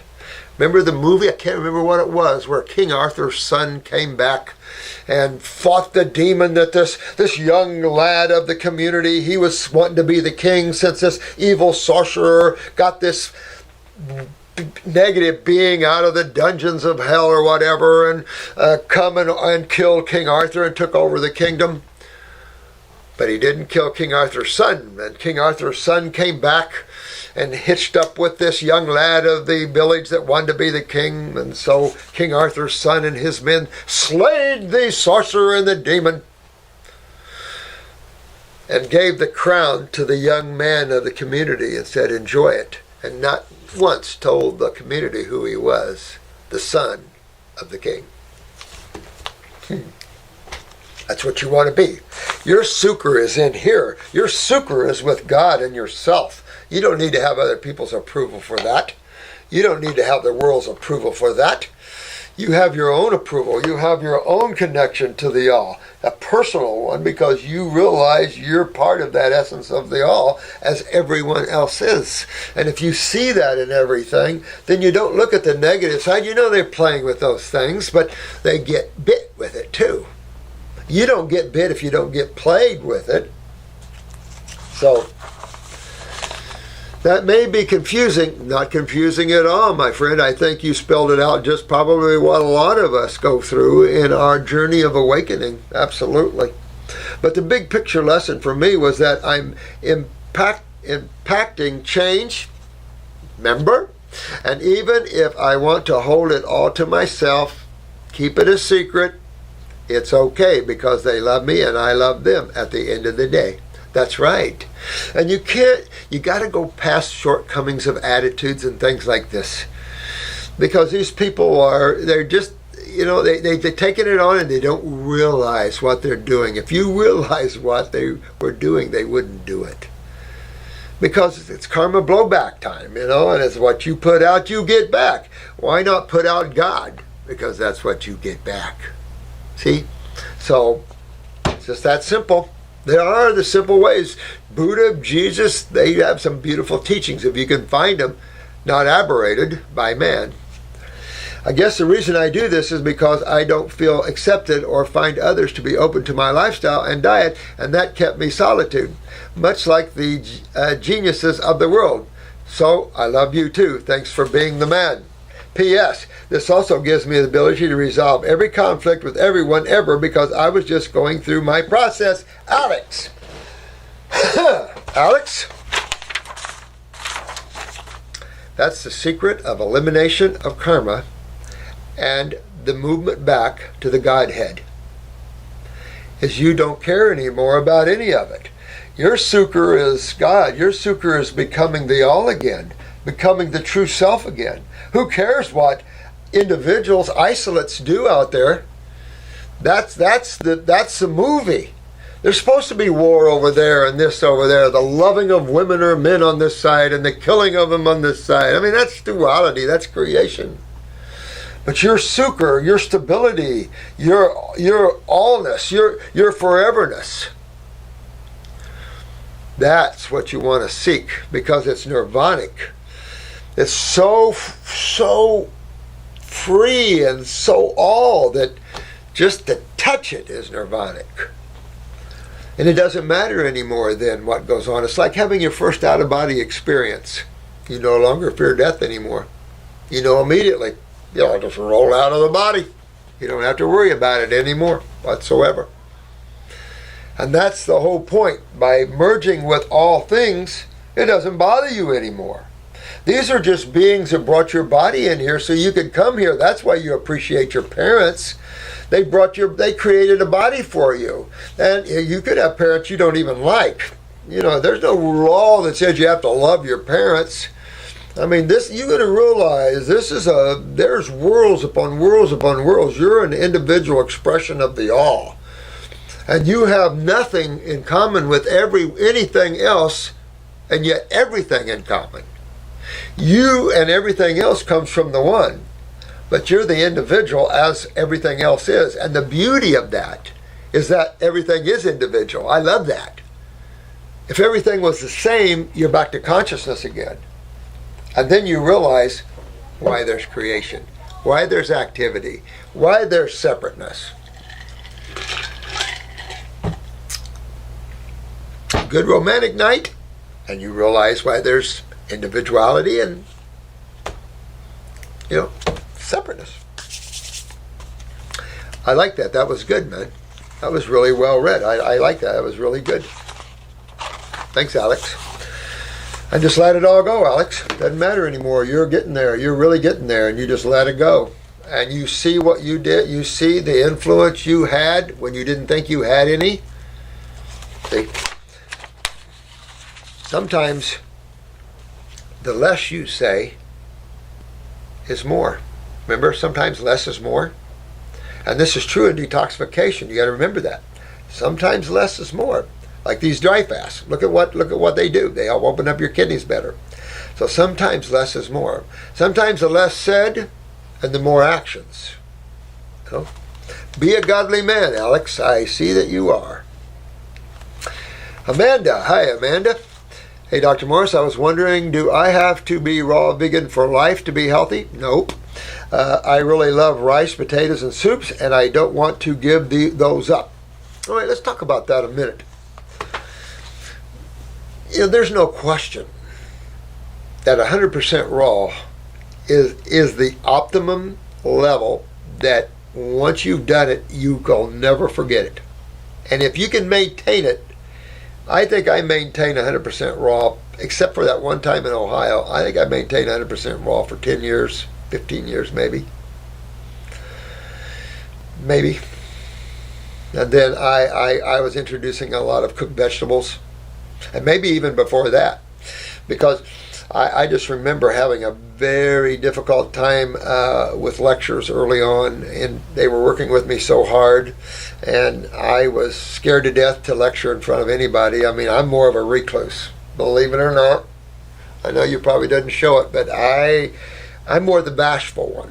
I would rather go out in the woods and you don't have to see me anymore. I'll be fine. I'm good. I got a lot of friends out in the woods. But I wasn't why I was put here, so I had to work through all this. And it's difficult to get into public speaking, to say the least. And especially when you've lived in the woods around no humans per se or much, it's even worse. So it was difficult, no question about it. But I just kept surrendering and knowing that I'm just letting God work through me. I realized that I have to be an intuitive speaker like you are and let it work through me. It's the only way you're going to do it adequately. If you try to memorize and use the mind, you fail every time. You never talk what you want to talk. You always screw up. You can't remember sometimes. But if you just go up and you just open that heart up and you're just talking to them about the truth, no matter if it's a half hour talk, don't matter, just start talking to them. That's what they want. They want your love. They want somebody to show them God's love. The love that life has for itself. And we're just the people that do it, aren't we? Yep.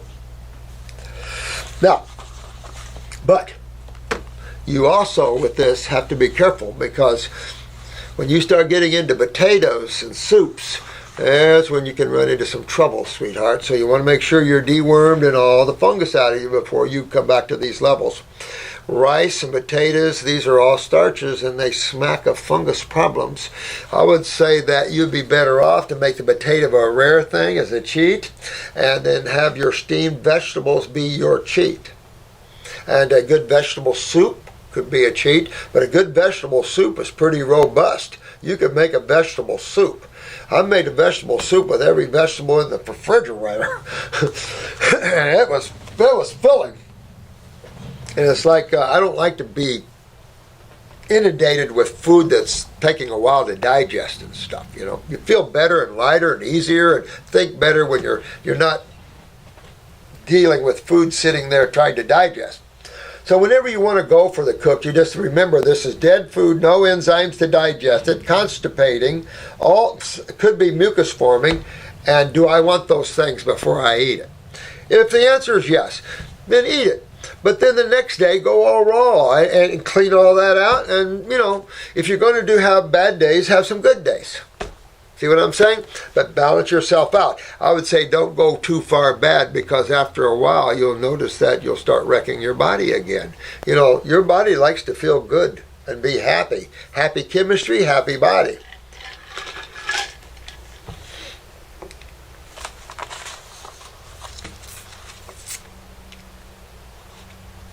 But if you can go 100% raw all your life, well, I can't even imagine what that would yield. It's a tough way to go, but I don't push that because I don't believe that's an achievable goal. I hear a lot of people tell me they've been raw for 20 years, but then I look at them and I go, well, maybe.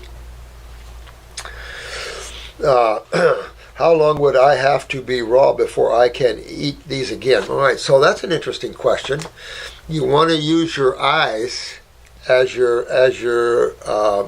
image of your body and have a good look at what you have to work on. How blue are they if they're blue? How light brown are they if they're light brown? Is there lacunas in there? Is there a lot of lymph congestion in there? Or can I see my fibers really well? You take a look at that. How bad is my bowels? And think about those things. You don't always have to be working on yourself.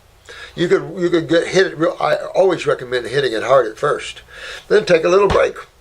If you're a long-term user of herbs, I would do this. I would get to where I was 5 days on, 2 days off. And then sometime take a 2-week vacation off of them. Who cares? You know, the residues will be in there, and they're just there to help increase tissue function and to accelerate elimination lymphatically. That's the only reason we use herbs. That's all you need them for. We have some as antispasmodics and some that are hemostatic. They stop bleeding. They stop internal bleeding. Those are nice tools to have. Those two specifically, because women that have excessive bleeding or you have interstitial bleeding you're unaware of, you're anemic, things like this, your kidneys are so inflamed, or you have bleeding noses and things, your capillaries are so thin from acidosis, that hemostatic formula is very, very good for that. Stops internal bleeding while you go after the parathyroid, while you strengthen with flavonoids, which is your fruits, berries, and melons, the vascular walls. Also, I have a limited budget of $200 to $300, and my biggest concern was hair loss from pulling of the hair, plus obesity. What should I use by? I can't afford all these kits and herbs, but I really want hair growth as I am only 23 years. It's a 23-year-old female. Okay, so I want you to think about this, honey. First of all, you want to stop that which is causing the hair loss. Would that be a fairly reasonable statement? Okay, so to do that, you have to focus on your lymphatic system. All right. Now, the fruits, the berries, and the melons, foods for the lymphatic system, right? Nothing else, all right? So when you don't have the money, we do have some help here. We do have some help. Some donations have been coming in. We do have some help. But you have to fill out some paperwork and stuff like this, because we're after those that have no money, that are suffering, because we don't have a lot of money, and we give on top. You guys know that. Some of you know how much we give.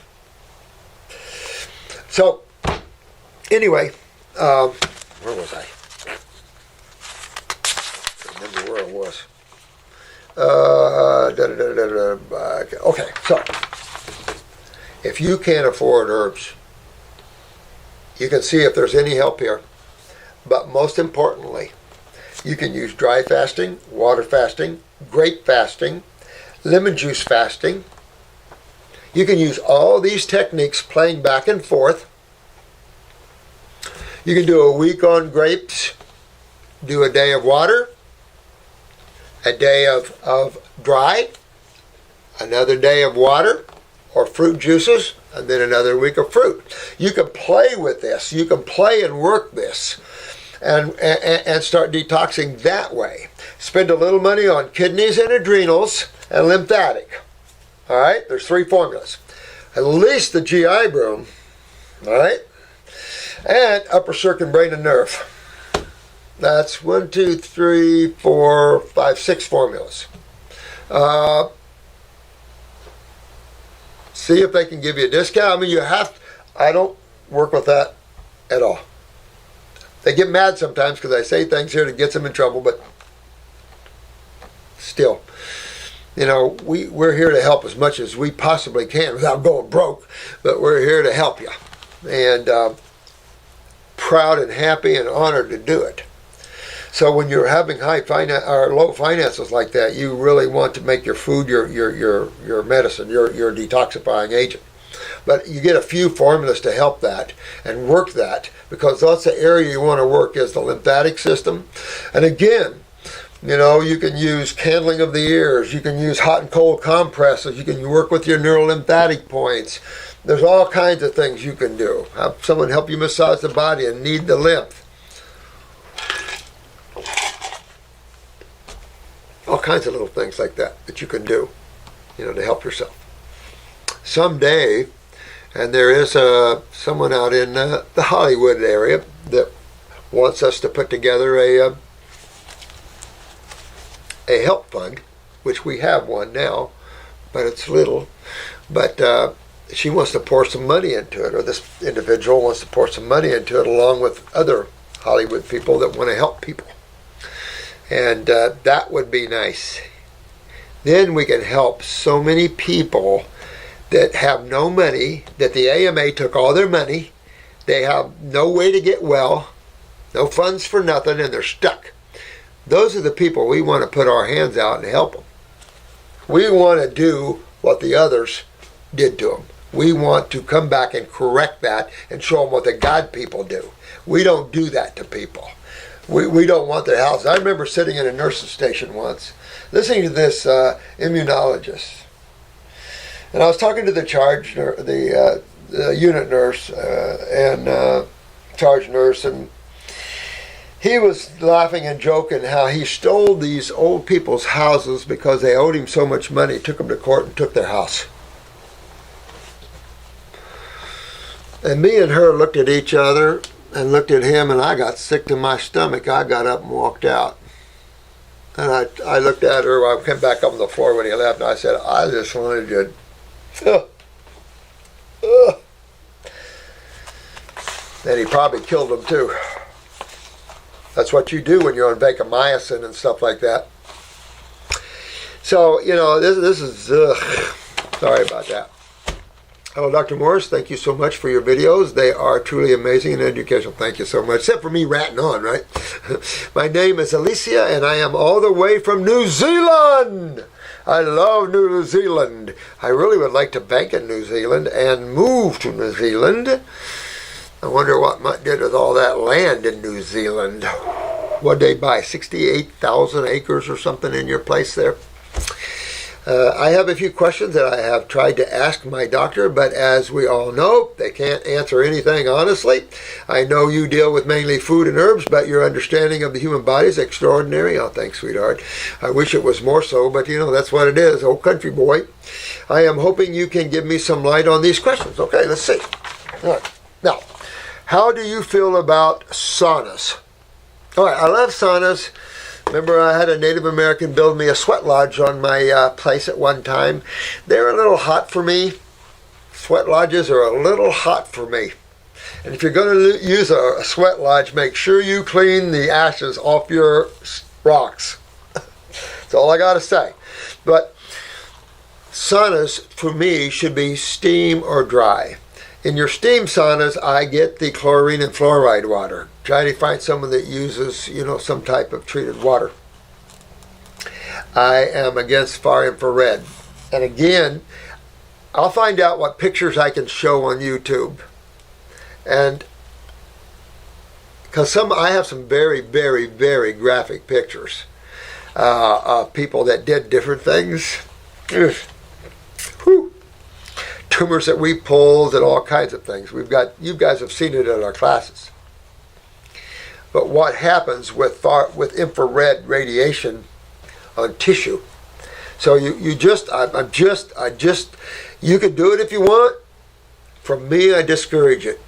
I'm against using radiation to heat, and so I'd rather see you use a steam sauna. That's just my opinions, guys. When you see what isolated radiation does, it's just that, you know, there's so much.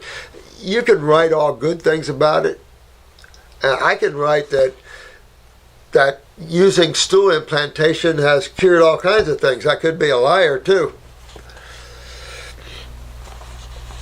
I am heading towards a whole fruit diet. Good. At least for a little while, right? You want to see what it's like.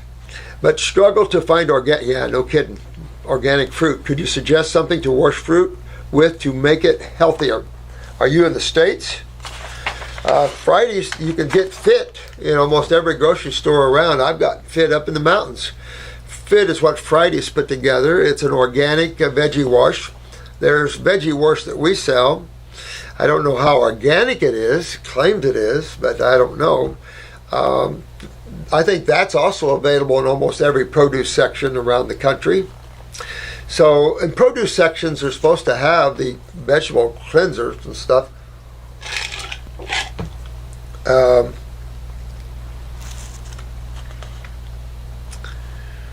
But you definitely want to wash all fruits and veggies. And if you can't find veggie wash, use hydrogen peroxide, maybe a little salt. I don't know. Vinegar is not good. It's not that thorough. Soap, no. We have a guy that, and I'll get that information. You can get it on the Artie. You might be able to get it on the rawfigs.com, but you can order organic fruit from him. He's out of Homestead in Miami. He's part of the Artie group, and he's got all kinds of fruit organic, and you can buy from him, and he has it shipped to you. So it's good stuff, and it's good mangoes. And if his name isn't up and you can't get it, we'll get it up there for you, because he's a great guy. He's working on, he's working with us in the Artie and with our center down in Costa Rica. So they got some good fruit and stuff, and they have the shipping business now, and it's great stuff. So you can get some good food sent to you. Now you might want to get a hold of them and find out the prices. I just don't have the contact information right in front of me. I came in real quick. I didn't want to get over there and get caught up in business. I wanted to sit down and talk to you guys. Come on out of there, baby. What kind of exercise do you suggest to keep the body healthy? You know, that depends. I like swinging in the trees myself, and I do like running. Well, if I had better knees. You know what? I don't really care. You know, I'm a hard worker, and I like working in the earth, and I'm always walking and running and working in that way. I work my body in all kinds of ways that way. I don't go to the gym. I gymmed it in my 20s, but then you get this going. You know, fat when you get older. But I worked out as a youth, but I was raised farm boy. We didn't need to work out. We had plenty of work. We didn't have time not to. I needed a break from working. So I had the opposite experience growing up. We grew up buffed, because throwing bales of hay and Christmas trees up on a wagon is not a light man's job. These are heavy.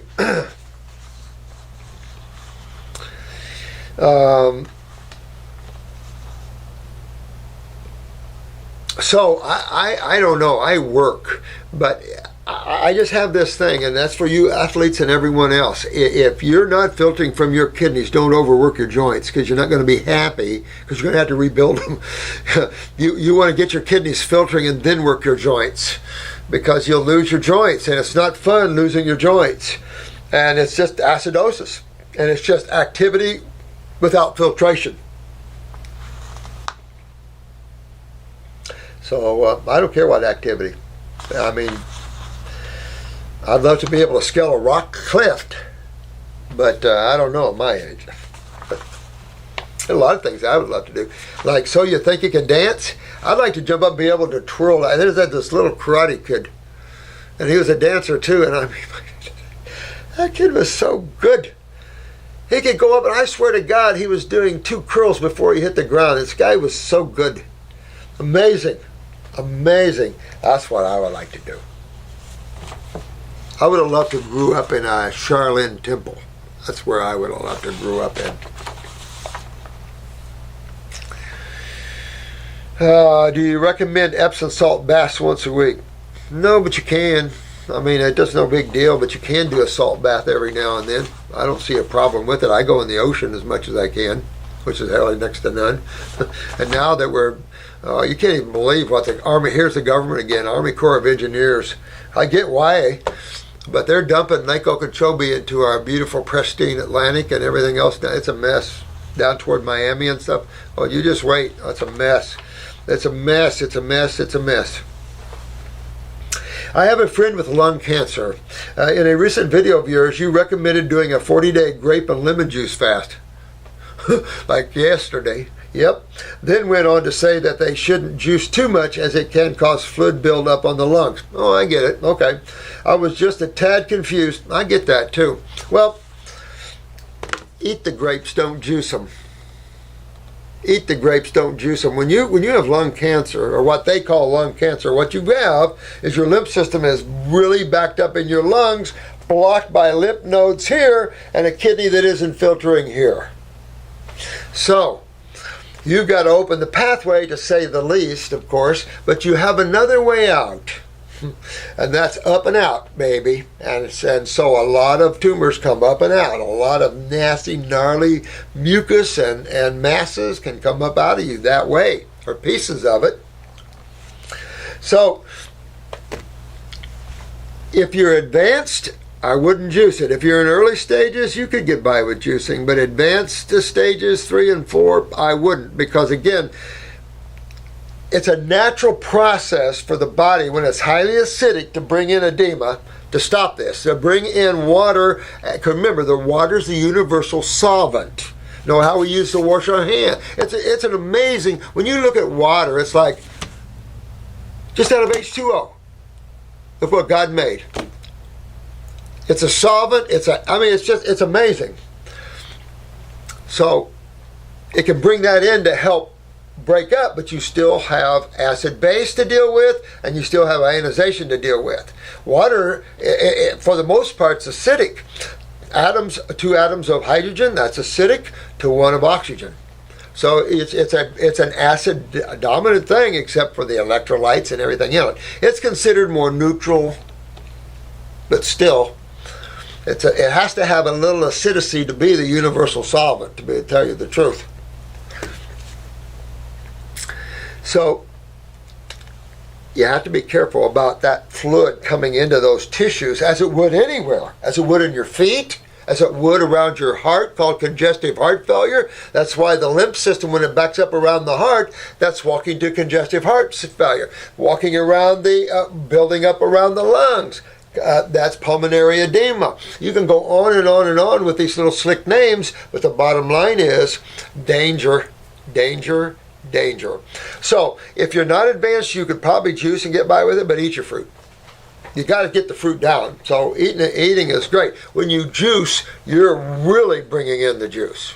You know, it's like eating a bushel basket of them. But good catch on that, because it's good that we clarify the difference.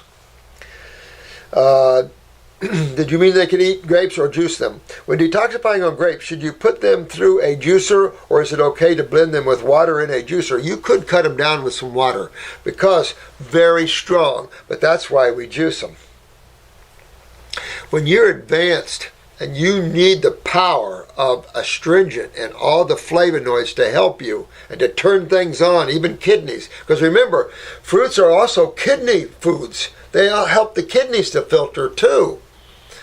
So the more concentrated the fruit, the more powerful it is. And that's when you start to realize fruit isn't just this little bitty thing sitting on the side. This is power, baby. It's power. This is nutrition. Fruits are the most powerful nutrition on the planet. Picked, ripe, raised properly. You can't sit there and judge an old hard peach that someone picked off a tree, the unripe. But that's a good catch for yourself. I really don't care how you blend them and how you get them down. For me, I just like eating them. I'm not much into juicing, to be honest with you. Shock as that might be, I don't have the time. And I don't really care for that. If someone will do it for me, okay, and hand it to me while I'm running, but I'd rather just pop them in my mouth and eat them. I like the electrical fiber for my bowels, helps keeps the walls clean. I like all that. But when you're going after and you want to complex that which is already strong, that's when you juice. But I don't think it's all really necessary myself, because you can only go so fast. When you wake up to lung cancer and you realize what the problem is, you can still only go so fast. Because if you try to go too fast, you'll make the mass grow. You're trying to pull too hard. So balance. Balance and detox. It's an art. It's an art. Go with the rhythm of their body. See how they're doing with that rhythm. Get used to them. It's not your rhythm you're working with, it's their rhythm you're working with. I am really wanting to order some of your herbs, but as a person with extreme anxiety, got to work on those adrenal glands. You got to, those with anxiety, adrenals. Use a glandular 400 milligrams for a couple of months and then go to the herbs and licorice root. Because your blood pressure, when you have a lot of anxieties, unless you have a lot of inflammation from that, you're going to have low blood pressure. Until it starts flipping the other way, you're going to have low blood pressure. But as extreme anxiety, I find it difficult to swallow anything I am not familiar with. Well, you know what? Then get yourself like the Fab 4 or 5. A kidney, an adrenal or endocrine gland, a stomach and bowel. Get them and hold them. Feel them for a while. Get used to them, just like you would a baby. See how you feel. Do I like this one? Does my body like this? Not the names. Does my body like this one? But feel good? Yeah, it feels good. I'm feeling good. Yeah, this feels good. Yeah, this one's good. Feel this one. Oh, yeah, this one feels good too. You can muscle test too. Have somebody muscle test you. But don't show you what herbs you're taking for what. Put a little one on the tongue. The problem with the tinctures, they're real strong, so you might not want to, you can put it on the tongue, but they'll burn a little bit. But you can rest assured these have been used by tens of thousands of people for years, including 100-year-olds and infants. So I don't think you have to worry too much. They have history to them. Oh, we take them. We're still standing. Where you want to be scared is pharmaceuticals. Someone that's scared of herbs but not of pharmaceuticals, I'm scared of them. You're scared of something God made and not of some pharmaceuticals that half of them create fatal events, half of them mutate, damage the tissues in the body. Are you kidding? If you want anxiety over taking anything, have anxiety taking a medication. That could lead to your death. Herbs will not lead to your death. Go to the CDC centers. How many people died from herbs in the last 10 years? And if there is one, go research it. You'll find it wasn't from the herb.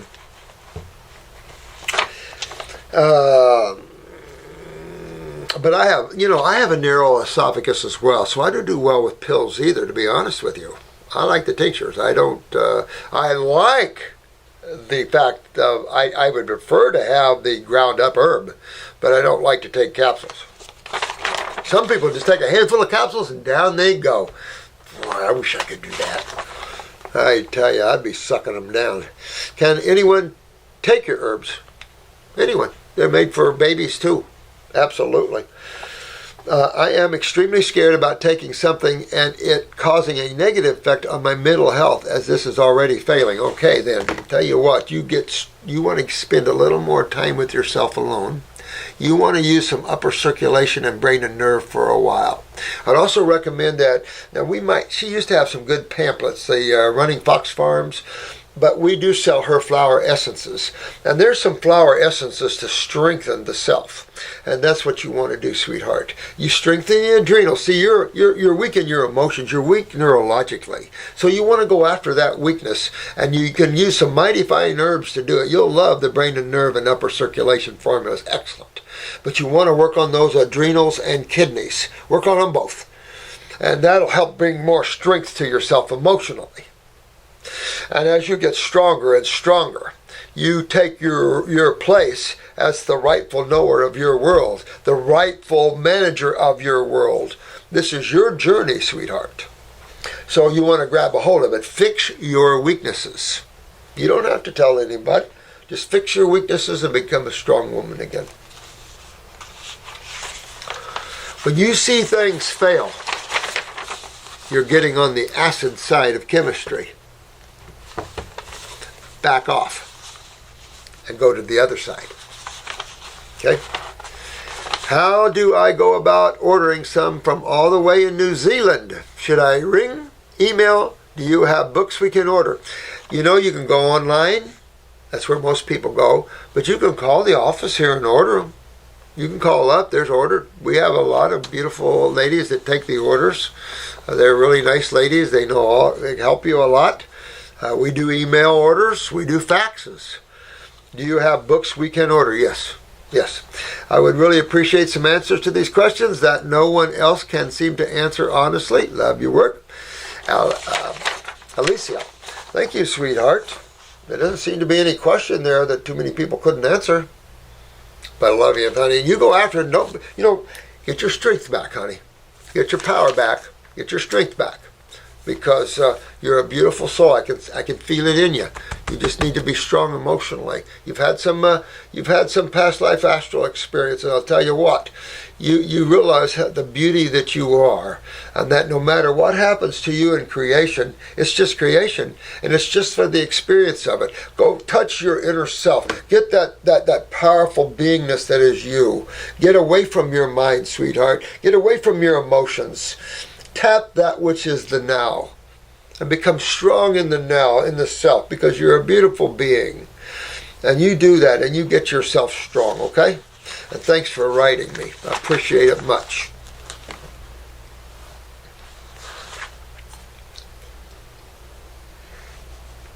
We could take a little break. Let me see. I probably have a million things to go get involved with. Howdy, Dr. Morse. Howdy.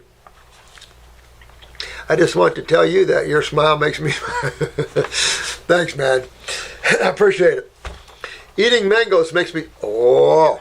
Now, the next video I do, you are going to see Dr. Moasa's beautiful mangoes. Valencia prides. The reason Dr. Jensen came to this area in the first place. And I've got them this big. They're getting there. I just don't know when to pick them. I talk to the mango trees every day. When can I pick you? One fell off. I let it get ripe. I ate it already.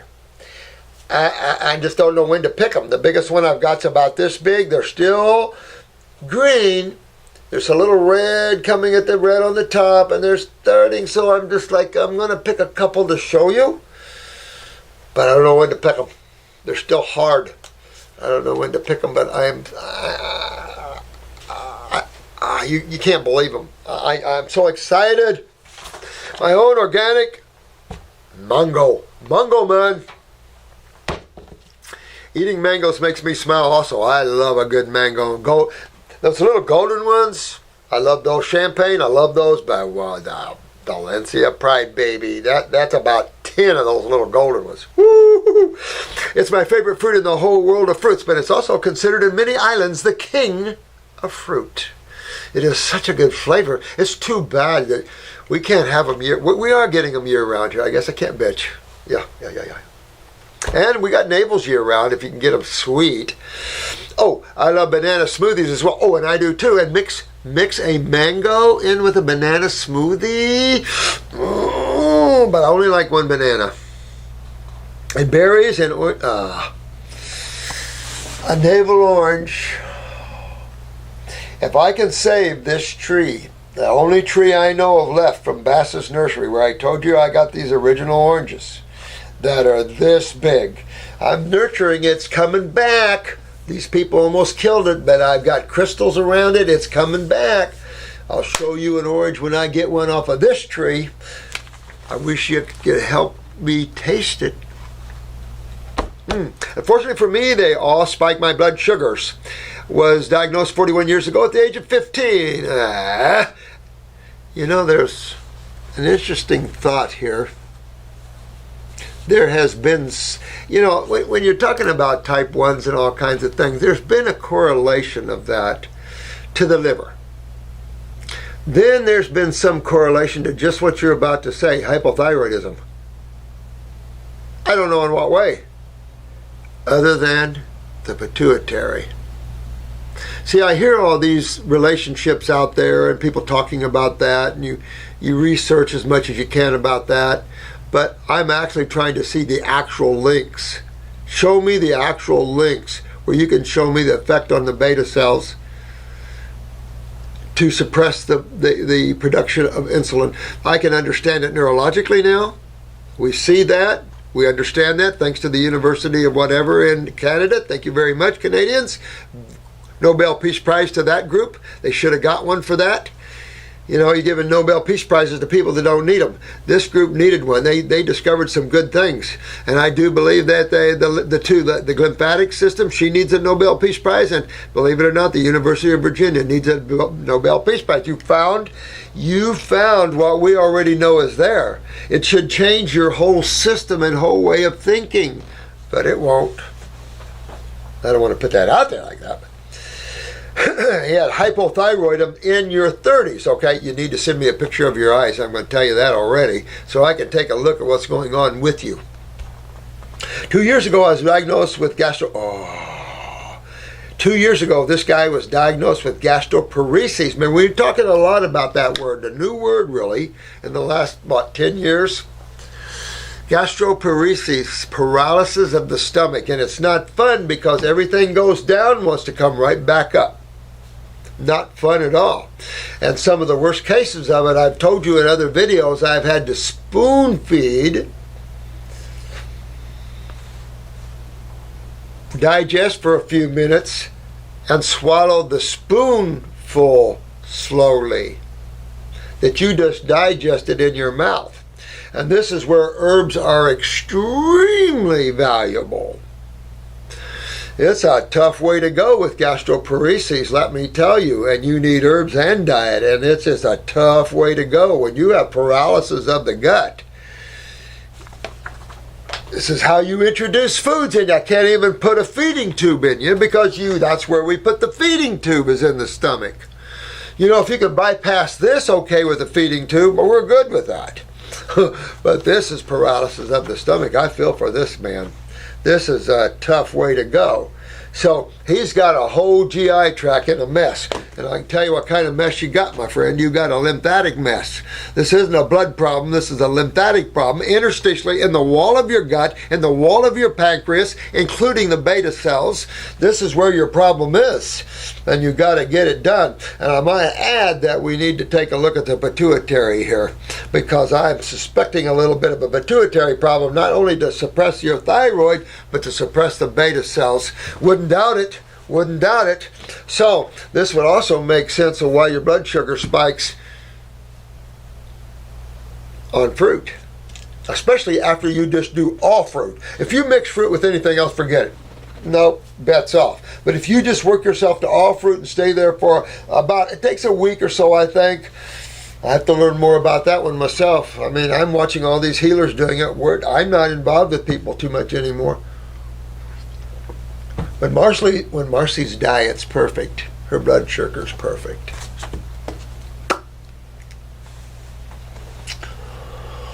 So, you want to investigate this also as a neurological problem, because first of all, you have a neurological paralysis in the stomach.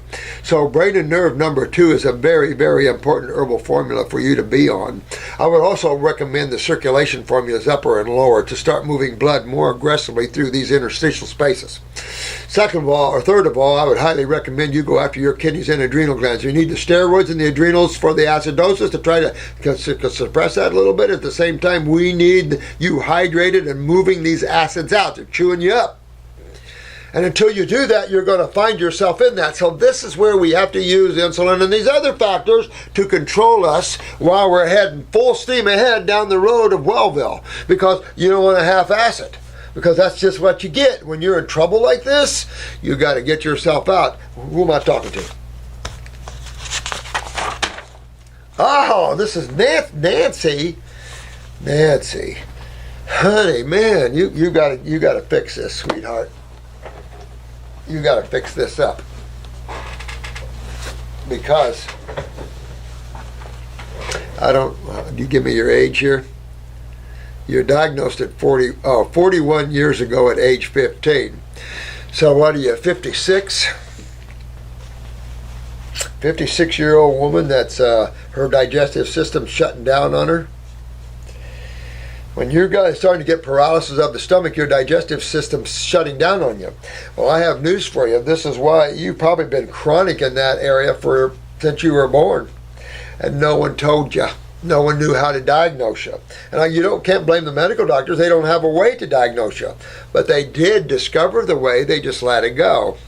We picked it up, and it's called iridology. You want to get your eyes, honey. If you were my client, that's the first thing I'd want to see is your eyes. What's going on with you? What's going on with your stomach? What's going on there? What is that immediately around your pupil? What does that look like? Is that black?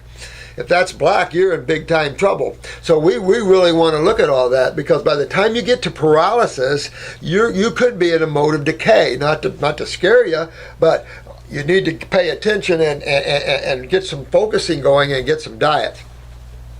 So I don't know how bad your gastroparesis is, but if you can get stuff down, now's the time to get 100% raw and move away from the vegetables. Move away from the vegetables. You want light, easy to digest fruits, berries, and melons.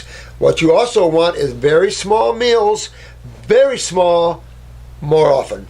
And you want to digest them in your mouth. Sit there and chew them 100 times, I don't care. Sit there and chew, put saliva over them, and swallow slowly. Slowly. Especially, it depends how much gastroparesis you have. I had a case so bad that that's the only way I could get them back. Believe it or not, we spoon-fed slowly, and we saved them. We got them back out of it. So, that's what I don't know where you're at that level, but that's what you're going to have to do. Now, here she is. Let's go on more here.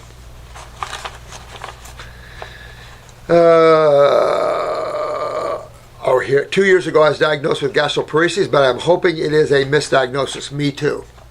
It's chronic constipation. Okay, but chronic constipation can also be a chronic adrenal gland weakness where you have chronic or very low neurotransmitters. And you might want to look at your blood pressure too to see how low that is.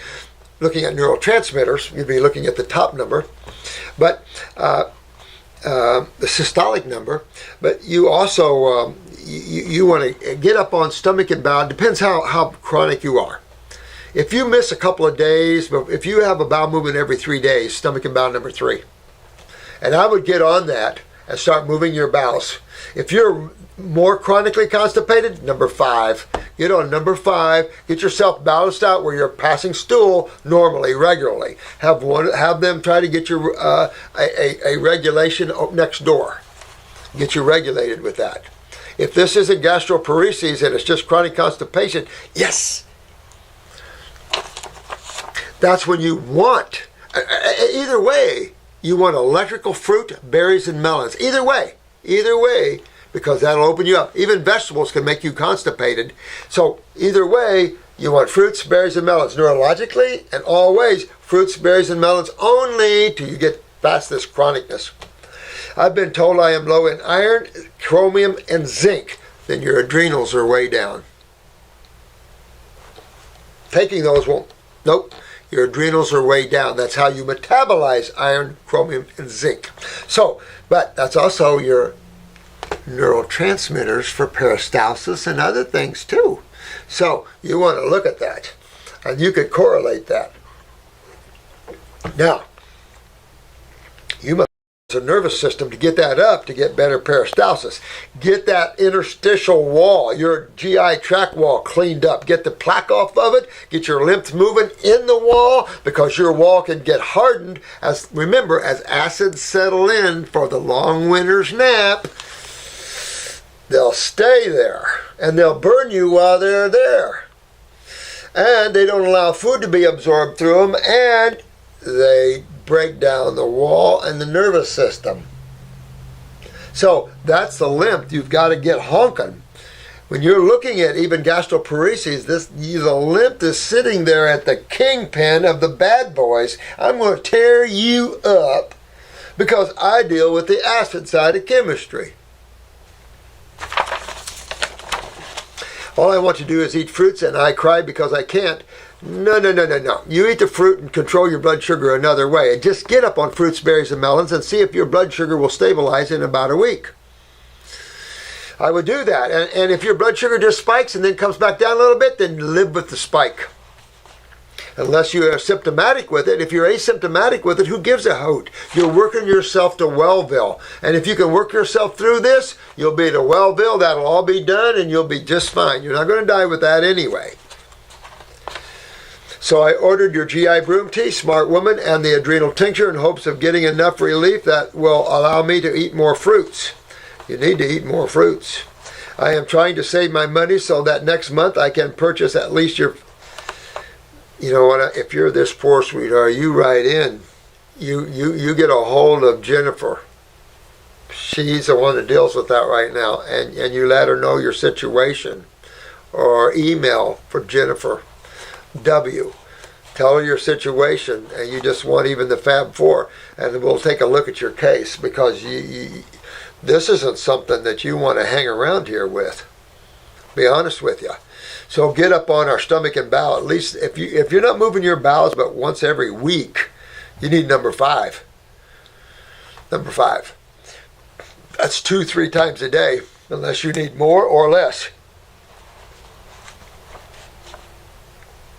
She's trying to save her money for the Fab 4 kit, but for now I am happy and praying for the GI Broom and Adrenal Tincture that I ordered. Somebody help this girl to a place where I can eat my fruits faster, yummy in my tummy. Yeah, and that'll help you out too, sweetheart.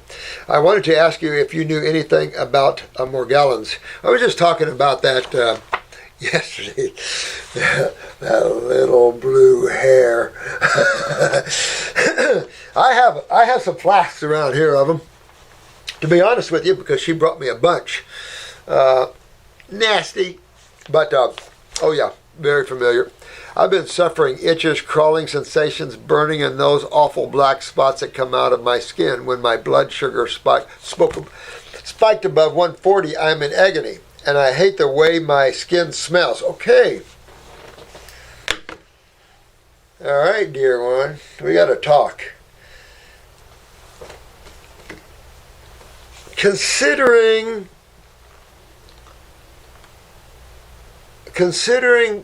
the negative effects of taking insulin, it is my First Amendment right and expressed a feeling that you'll be better off to take a glucophage or metformin for even higher blood sugars than 200 if you just want to bring them down a little bit. A ton of people live with 140 blood sugars all the time. You sound like you're symptomatic with 140. Most people are asymptomatic with 140. But again, you could be symptomatic with 140. But 140 wouldn't be enough to not eat fruit, to be honest with you. That could be just a simple metformin or a glucophage or something. Just take a little pill here and there while you're working on your adrenals and get that up. This wouldn't be type 1. So I don't know. You know, I make healthy that which is sick. Period. Which is weak, which is toxic. You clean and rebuild and strengthen. That's what you do to everything. And if you're stinky, you get away from the meats and all this other stuff. If your blood sugars are in the 140s, that's nothing. That's your adrenal glands, no question. And that's nothing to fix. Hi. Sorry to interrupt. No, that's okay. I can take a break. We've been talking for hours here.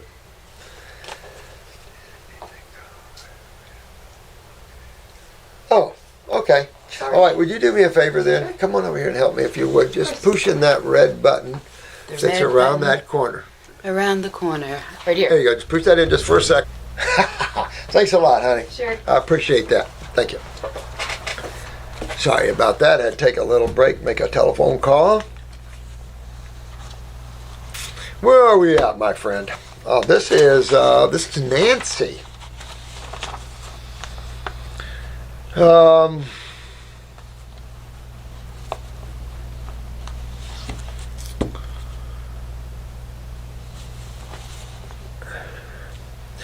She said, I wanted to ask you about if you knew anything about Morgellons. I've been suffering itches, crawling sensations, burning, and these awful black spots. Yeah, you know what? I dewormed myself for a while. I'd go on Parasite M and Parasite G. On the Parasite G, I would probably do work out with 4 capsules, up to 5 capsules, say 4 times a day. On the Parasite M, I would probably use the tincture first, do a couple of dropperfuls 3 or 4 times a day, and then maybe go to the capsules. But I would definitely spend some time. But you get to realize, guys, why are all these people so getting inundated with all these different parasites? It's real simple. It's because we're right on point with our thoughts and our focus on this site and in our livelihoods. We know that people's problems are their sewer systems, and that the sewage in their body is no longer being collected and picked up and taken out through the kidneys or skin in a lot of people. And those people that are the worst, especially those that are eating dead animals and their milks and their cheeses and all this, are putting a type of sewage in that just festers this type of stuff. I'm a farm boy. The smells of a farm isn't always sweet. So, this is sewage. And we're going to grow all kinds of stuff in sewage. And the more we use antibiotics to mutate them, or try to kill them, the more we mutate them. They haven't learned this yet. It's in their face. Everybody keeps telling them more and more antibiotic resistant strains and stuff. That's because they're laughing at us, because we're foolish. We're focusing in the wrong direction. And the AMA's got the whole world following them. The problem is it's to most of their deaths. I'm telling you, the facts are there. I'm not just, look at the facts. How many millions of people are getting killed every day at the hands of the AMA? For what purpose? Because we're still in the infancy of trying to find out what's causing all these major diseases that are killing everybody? I don't know what excuse that's going to come up with. Sorry, Nancy, get caught off there. But anyway, it's because your sewer system's messed up, sweetie, and you got to get your sewer system cleaned out, and your kidneys and adrenals are a big part of that. Well, guess where your blood sugars control that? Your adrenal glands. So we're back to that same place that you're dealing with, that you have to deal with. And get this done, sweetie. Got to do this. And your blood sugar at 140. See, when you're on these small write-ins, there's not enough facts to really spread this out for you guys. Someday maybe we'll do some, we're going to do them in our classes more. What it looks like to have a meeting with a counselor here. What does it look like to sit down in front of a counselor and go through this meeting with us? It's nothing scary. We're your friends. So we're just sitting there talking with you. Hey, what's up? What are you suffering from, man? I got your eyes here. Take a look. Oh, I see your bowels here. You see this? What about that knee on that right side? Oh, you know that one? Oh, I see it right here. That's what we're here for. We're here to educate you, to inform you, and to give you the tools of success. Because without people that are happy and higher in their awareness, this planet goes nowhere. I am a grandmother of 3 gorgeous and smart kids and want to live to a ripe old age to enjoy their adulthood. Then you fix your kidneys, your adrenal glands, you get your lymph system moving, you get your GI tract cleaned up, and get yourself out of all this trouble. Not difficult. This is not difficult, honey. If you can still eat fruit, they probably did misdiagnose this with gastroparesis. I hope so too. Even if you had a little of it, we can get that right out of you. I've had the worst case you've ever seen, and I was able to save them. So there is hope, but you got to tear into this and learn. Get your things for your constipation. You want to work on those areas of your body that's very important right now, okay? Well, may the Lord Jesus Christ bless you and your family. Much respect, love, and appreciation for all you do in Christ, Nancy. Thank you, sweetheart. Love you too, honey. And yes, I was a big lover of Christ. I was what they called a Jesus freak for a long time. I went through a lot of phases. A lot of phases in my short years here. Some of these guys ran me through a lot. But it enabled me to help you guys, at least from where we are right now. Hi, Dr. Morse. When you're on an all-fruit mono diet, how do you transition or slow that down? Salad, steamed vegetables, raw vegetables first. In other words, if I'm doing a total mono diet, I'm probably going to add in, I have to remember back, I did 6 months on oranges. How did I break that? I think I just started eating other fruit. And it's about the time I left the woods anyway, so I think I broke into some salads then. If I want to, I can make a wicked salad. But I was trying to get rid of salads, But that's how I would do it, a salad like that. Or something like cucumbers, maybe veggie fruits, and then break into the real hard to digest greens and stuff. Nah, that wouldn't be recommended. But light stuff, green drink, stuff like that, and then sip down. Actually, a steamed vegetable, even though vibrationally very different, would be easier to pass than a piece of kale because of the complexity of the digestive need of that. And you just took your digestive system on a rest, somewhat of a rest. Excuse me. I don't want to, but sometimes I need to slow detox down. No, I get that. Listen, I'm not a hard-nosed, knock your head out type of guy anymore. I get it all. I'm balanced in my world. And, I'm about reaching the Godhead and getting people healthy. And I realize conditioned thinking and emotions and stuff, and sometimes we have to enter the taste of other foods. If we can get our kids and work this out of our kids and their kids, that'll be great. Because we look at what humans created in terms of pastries and candies and cakes and pies, not to mention the protein crap, all the other stuff. I mean, we created a lot of nasty stuff that tastes real good. Look at the Indian people, created some of the best tasting food on the planet. I don't know what to say. You do your best. When you're in trouble, you go after it. When you can play, you play. But you have the awareness to do that. You fix yourself and you can play a little if you want, whatever you want to do. If you want to keep yourself running as pure as possible, I highly recommend it as long as you can. Until you just have to break it someday. Okay. That's your self-discipline, and you will appreciate your self-discipline in so many ways because it brings you back to the self again. And that's what a lot of you forgot, was yourself. Not egotistically, not the ego, yourself. The true awareness of who's looking through those eyes at me. That's you, the God self. Not you, the emotions, you're looking to. Not you, the mind, you're looking to. But you, the original consciousness of the self.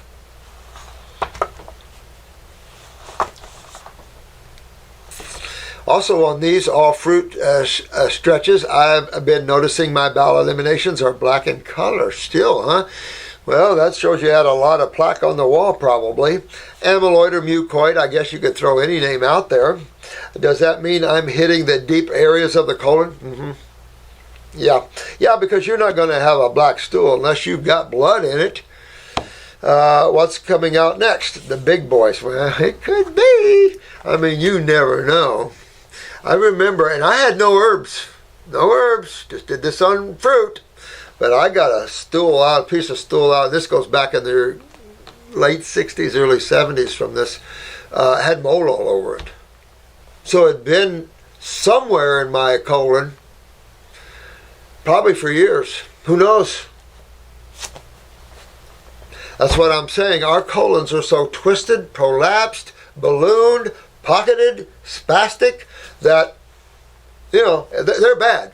And you can't put the type of food that our body is engineered to digest and then put proteins, which is way away from carbon type foods, and burn these type of fuels and expect not to break down the burner. And that's just what we've done. And we've kicked over to the urinary tract and broke it down too. So now we have elimination problems, both stool and some don't even have that. Some have so spastic that all they do is poop. So nothing gets digested or absorbed. So we've got a mess. So we bring that mess back into balance. We start eating the foods our body's designed to eat. We take the herbs to help us clean up these tissues that have been ravished and genetically tore down, and we rebuild and we strengthen and we become whole and powerful again and reclaim our rights as individuals of the universe, whether we're in a physical body or not. And that's for all you up there listening.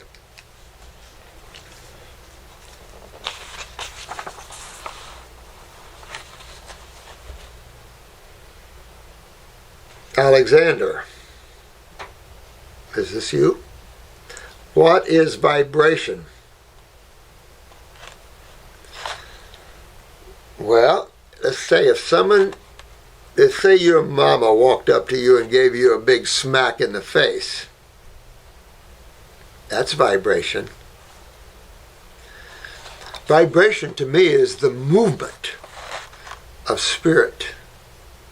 The movement of spirit, the life force, prana, whatever name you wish to give it, consciousness, awareness, that is vibration, is the movement, the flux between atoms or between two poles of opposites. Vibration. Not the stillness of consciousness or awareness, but the movement of creation. This question has confused me for the longest time. I've read over and over about the topic, and it's said that those who eat meat vibrate differently than those who eat fruit. Well, vibration is unique to its vibrator.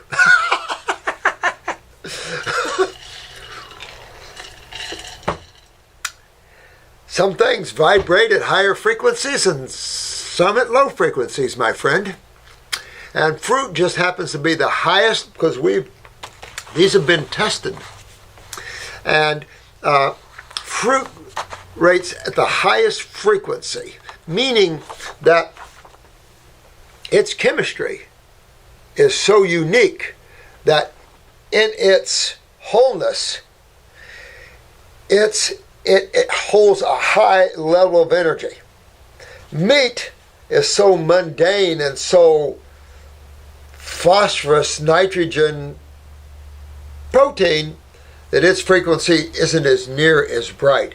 It's the same as some flowers are dark, some flowers are light. Some things are strong, some things are weak. Some things give off, a wheel spinning at 5 miles an hour can give off certain amount of frequencies, and a wheel spinning at 100 miles an hour can give off more frequencies.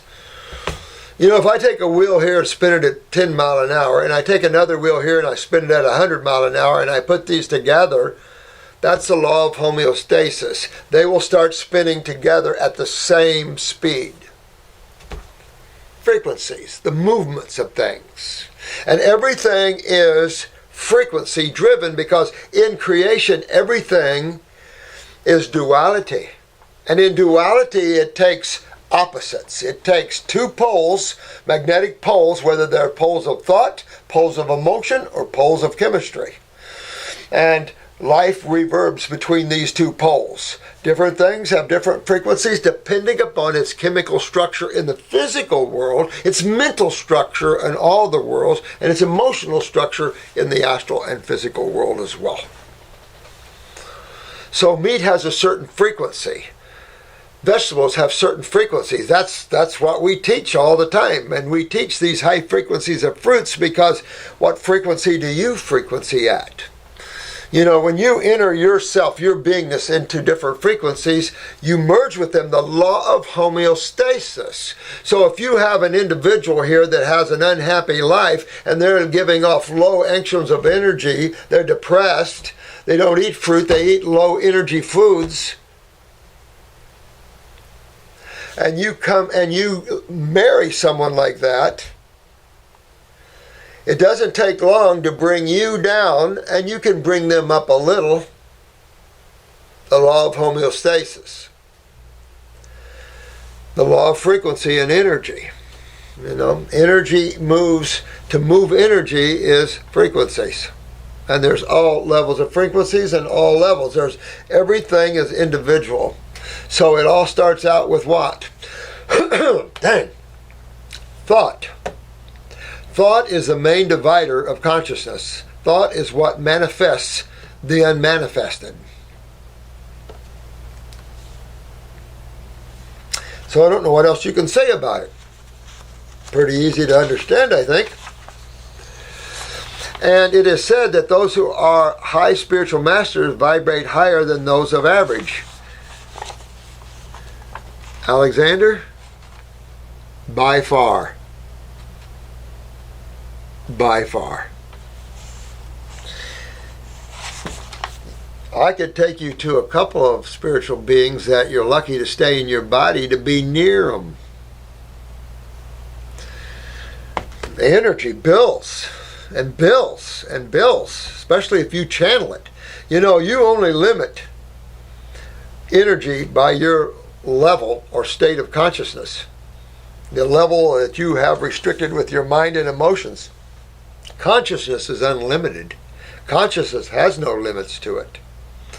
But in creation it does. And it's essential that it does, or it would destroy itself.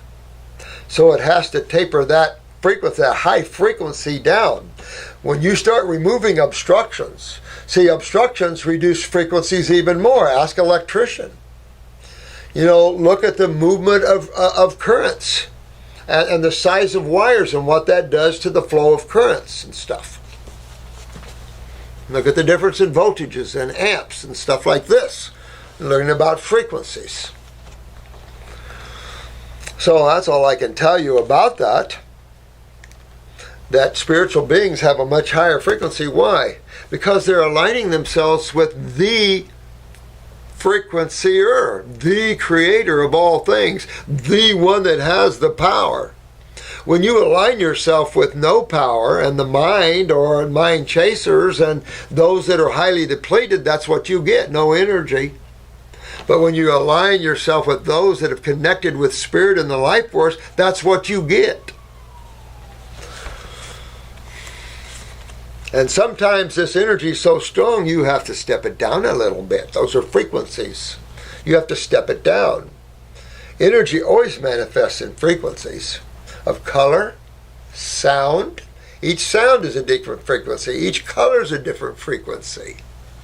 Everything at the same frequency would be what? Consciousness, pure consciousness and awareness again.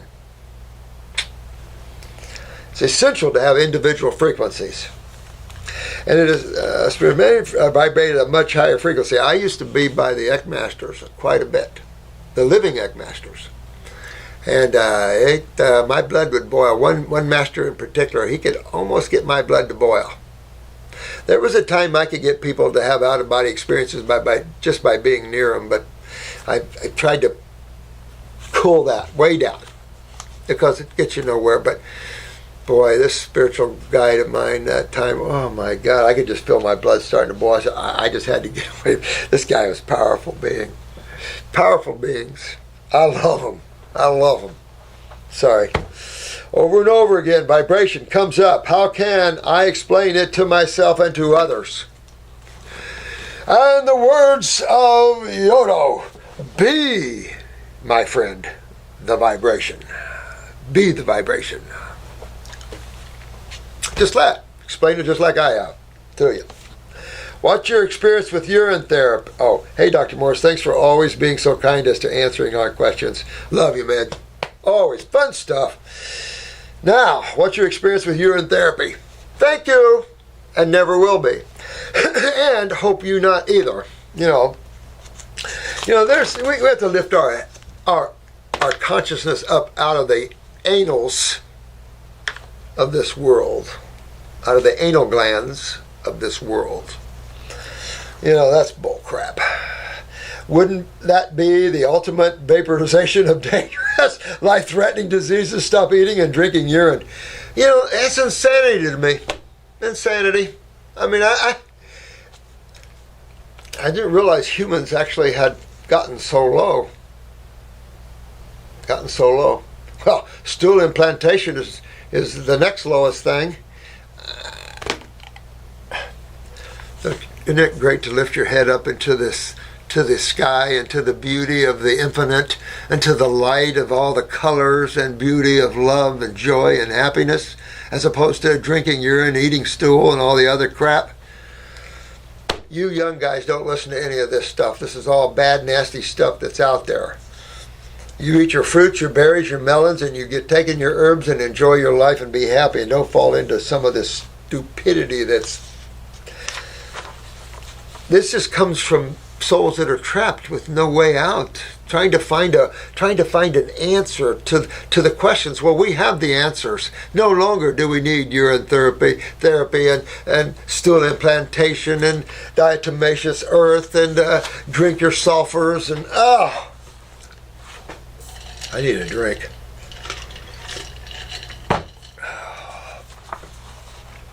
Ooh. You're funny though. I do like I just saw a Vice News episode on HBO about, fecal transplants. What? I know. My thoughts are the same as yours. I won't say them. Are people really serious? Do you know the science behind this and why the establishment might? You know what? I guess I should read up on it. I just find it so, I don't know. I don't even want to waste my time on low stuff like this. This is like wallowing with the hogs, and I had enough of that growing up as a farm boy. We no offense, but I don't really like hogs that well, raising them. Why not just regenerate rather than transplant? I love the way you think, baby. Love the way you think. I think the same way. Why are we wallowing in the mud and in sewage when our body's full of it? We just got to get the sewage out of us and start aligning ourselves to the sweetness and beauty of the fruits and the high colors and beauty of God and the odors and things of that level. It's funny, you ever go to Home Depot or somewhere and you go out to the flower section and you just get a smile on your face looking at all the beauty, and then the odors, the beautiful smells start to make you go into ecstasy, and you can see why the bees go into ecstasy when they're taking in the honey or taking in the pollen. Just, that's where we need to go and turn this into a real green planet. Hi, Dr. Morse. Thanks for sending out your powerful vibration. Oh, we're on the vibration. I love the vibration. I'm the 29-year-old diabetic. I got it at age 14, type 1, that you mentioned in your last video. How you doing, man? How you working it? And because this is all working it, we're all working ourselves together. I'm here helping you all I can. We have a clinic, all you guys helping. We have the artists. We have all these people helping. You guys are I'm just proud of each and every one of you. You too, man. In response to questions, per your suggestion, I'm going to start a 2-week grape fast starting Monday. I want feedback to see for myself the real side effects of fruit versus green salads. Feedback. I've been low glycemic raw vegan, primarily salads, for almost 2 years as I worked and lived at G. Cousins Tree of Life Center. That's Gabriel. Being there was my transition to raw. However, I'm ready for a more advanced level of cellular detox. Yes, you are. I do familiar with Gabriel. Plus salads every day, although better than the sad. It is better. Don't cause me to feel as good as fruit does. No kidding, baby. I'm telling you, there's a huge difference. It separates the men from the boys, don't it? Absolutely. Give it your whirl and let me know how you're doing with that, you know. This is for all of us. We're all concerned because there's a lot of type 1s out there, particularly in the youth, and we need to get this. We know we can regenerate, but we're looking to control things while we're regenerating. We know we can fix it. That's not the question. Can you overcome it? Not the question. But how can we make the journey better and controlling the blood sugar better? That's always the question. The same with a lot of other things, controlling the stats of the body, especially like on dialysis. Whew, you know, you never want to go on dialysis if you can avoid it. And if you're starting to lose urination, stop and go after those kidneys. Because once you lose urination, it's tough to get it back, and it's a job, and it's no fun because now you're on dialysis. Of course, they're just cleaning the blood, so the lymph is continuing to go to hell. And, you know, it's not good. Not good. I wish you luck. I'm riding it with you, man. I'm riding it with you. I'm not going nowhere. I do have a question I've had all along since watching you. When I consume grapes or watermelon, for instance, or just any fruit, my blood sugar skyrockets 300 to 400s. I understand fruits don't require insulin to be assimilated and that they will eventually balance out. But what do I do when the blood sugar goes through the roof? Well, that's a good question. That's what I'm curious about. How long do you stay there, and are you asymptomatic with the symptoms? Because if you're asymptomatic with that and we're pushing through with that, you're working on the adrenals at the same time, you're working on you're backing all this body up with all the stuff you're doing. See, that's the other thing they got to realize is that you're backing your body up with all the elimination, with the fruits, with all the kidney work, the adrenal work. If you're asymptomatic with that, you're just noticing that, then I would ride with that. If not, then I don't know what to say, but a little, maybe 5 units or something, just to see what that would drop you down. You know, we only give 5 to 10 units at 200 or above in the hospital. We don't give any insulin below 200, as a rule. And at least in St. Joe's, where at least one of the hospitals, I worked in 3 different hospitals. And that was pretty much the going thought for that. But now in my work, if you're asymptomatic at 140 or something, I don't want to mess with glucophage, metformin, or any chemical or anything like that. Once you get on insulin low, this is the difficult thing, my friend, is that it's a hormone, so you're going to have a little spiking no matter what you do. Keep working at it and working it. If you want, get a personal call with Marcy and talk with her a little more at that. But her blood sugars go down to normal and perfect if she eats right. But she's been doing raw for a lot of years now. And so her problem is running into low blood sugar. You know, so we have to be careful. Because once you fix that hyperactivity issue, once you fix that acidosis thing and you're now in the regenerative mode, everything tends to go the other way. Your blood pressure goes from high to low. Blood sugar generally goes from high to low. So you have to be a little careful with that. Just watch that. You can always give yourself some insulin. You can always give yourself something. If your blood sugar is too low, you can always pop in some sugar. Fruits. More fruits. Better do that than use the sucrose stuff or the crackers they give you and stuff like that. No. Listen, some of these cases are tougher. Type 1s can be tougher, but if you plow through it, you'll do well.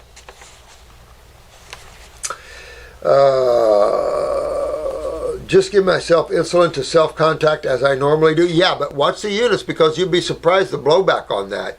Might be, you just don't want the blowback to go too low. See what I'm saying? So you might want to play with it a little bit and see, because only you can do that, and play with that a little bit. The less, the best, my opinion. And you work with that to where you can stabilize your blood sugars where you're asymptomatic. But try that, because if every practitioner we've worked with this, everybody's blood sugars have stabilized between 100 and 150 just on the fruit. So let's see. See where you go, see what we can do with this. Because that would be the cat's meow, and then you will accelerate yourself to Wellville. So let's see what we can do in playing with this, but keep working it. Keep working it and working it. Add a little insulin, add a little insulin, who cares? But remember the blowback. You know about that already, I'm sure. So just play with that and go less is more. And that's about, I'm only so much of an expertise when it comes to that, by the way. But yeah, you want to take on the role of now administering yourself. If you're on a pump or whatever, this is where you get into the things. No, she was on a pump. She's not on a pump now. You get away from the pumps and you get into self-administering, so you'll be able to, because there's going to be this rocky road up and down and up and down. Now, you want to make sure you're working on your nervous system and make sure this is not a neurological one too. So you have to have you always work on the adrenals, no matter what blood sugar level they call you at. Always. Pituitary would be wise. The pancreas would be wise, and working on the liver would be wise.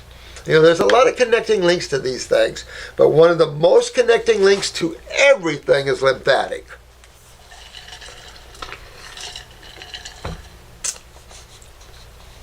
That's what I think you should do too.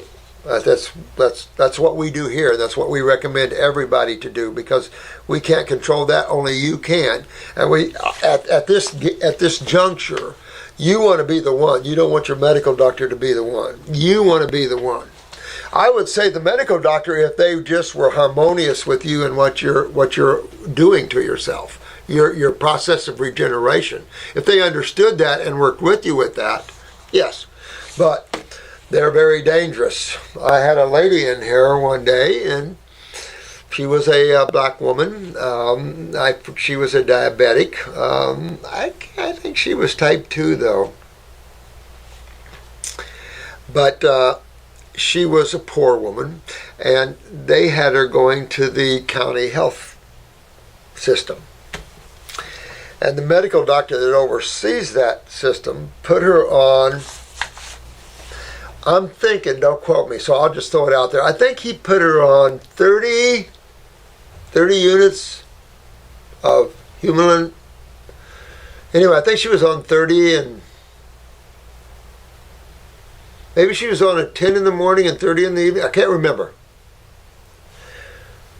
But she kept saying, she says, I just pass out all the time. I said, you pass out all the time? I said, what's going on? And she told me what he had put her on. I said, what's your blood sugars normally? She said, well, they get up to 150 or something.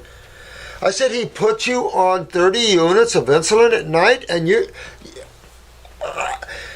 So, to say the least, we got her off of that, sent her to the emergency room, and they corrected that and got her balanced out.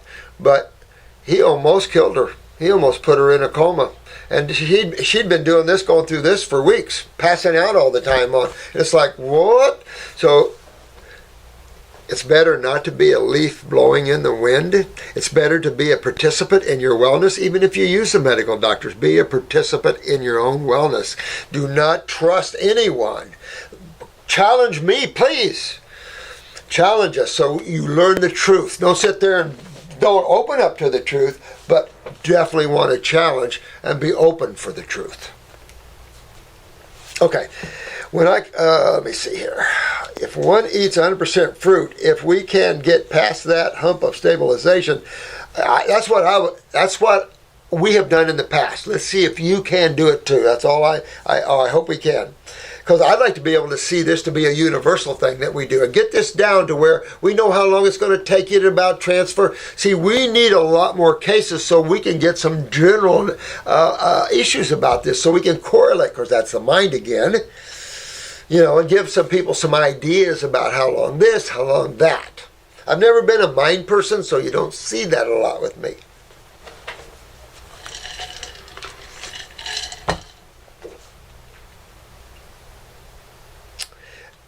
And are you suggesting that one will never need insulin anymore? Oh, absolutely. No, okay, now let's read this. Are you suggesting that one will never need insulin anymore if one eats 100% fruit, if we can get past that hump of stabilization? Oh, absolutely. Oh, absolutely. Matter of fact, no, it's better than that.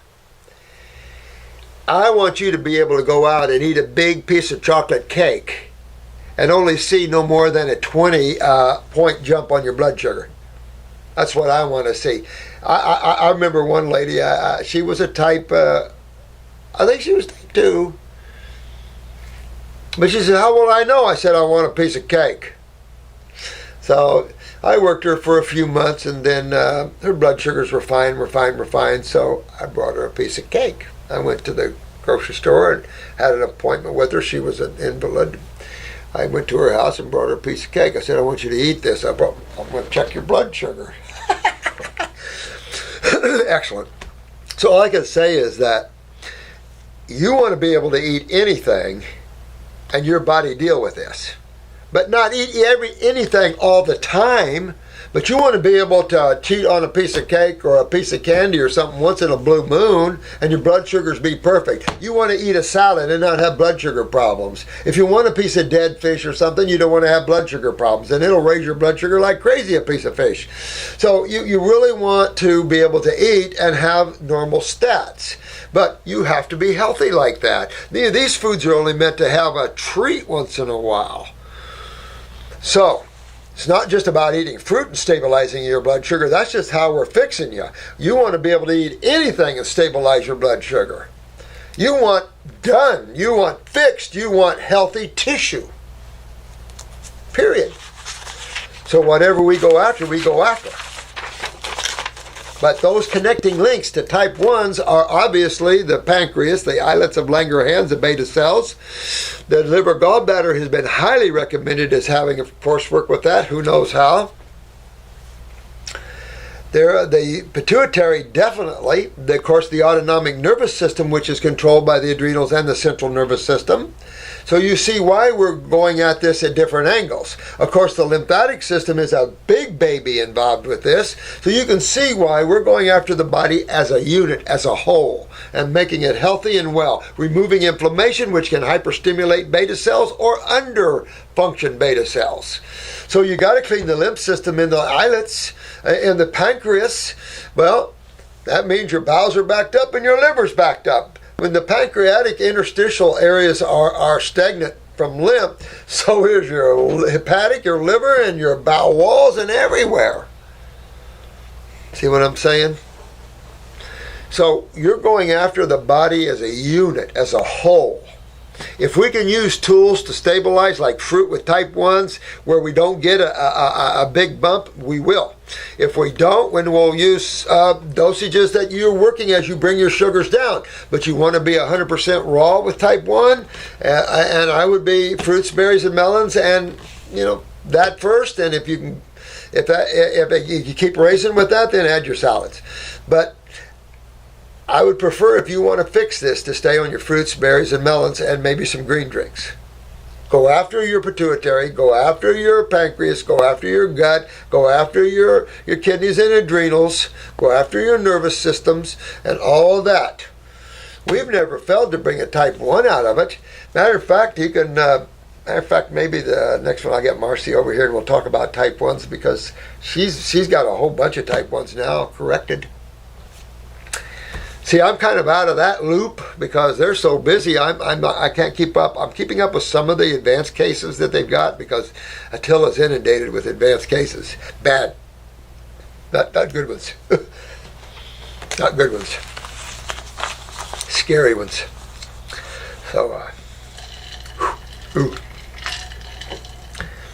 So don't dilly-dally, people. Get your worlds back in shape. There's some really sick people out there. I have made it a habit to find and eat the foods that have the least blood sugar impact, and I've been exceptionally good at it. A1C always below 6. Slowly I learned, but you're not fixing your problem. See, you're not fixing it by avoiding those foods, like the fruits and stuff. You're not fixing it, and what you want to do is fix it no matter what you see with your stats. Whatever blows, blows. So how you control that blowing for a while, but it's only for short term because you're fixing it. You're going to get to well, Bill, with this, man. Slowly I learned to cut out dairy, meat, processed foods. You're a pretty smart fella to do this, though. I'll tell you that, because a lot of people just live with it and eat that crap. So very spiritual guy here. So you've come through the slow way of doing this, but it does. You'll make a good healer. You'll make a good person that can tell others, see? So, good guy. I think you're doing really good here. And just because you went this way, this is a good way to go. You have learned what it took and what was causing some of this problem. So, really, I commend you on that. He's got rid of processed foods, mucus-forming things, cooked foods, etc. Ended up at low glycemic, raw, but please don't understand why it was low glycemic. No fruits. I get that. I thought fruits, despite being natural and the food of God, spiked the blood sugar, and salads not as much. And that blood sugar was the root problem. And if controlled, it could have curative effects. See, that's not true. And you'll notice that the problem with the beta cells can break down your whole liver. See, you've got to go behind. The blood sugar is just your symptom. You want to keep stepping behind the symptom. What's behind that? What's creating all this? Well, you're only going to go to one system, and that's the lymphatic system. Even though it could be a neurological problem, you're still going back to that system, unless, like that case I told you about, where she ended up with type 1, and she quit menstruating all from 4 surgeries. Remember, propofol, neurotoxic. You suppress your nervous system with enough neurotoxins, yeah, you forget the lymphatic system. Your nervous system's going to go down from neurotoxicity. Oh yeah. There's all of that too, you know.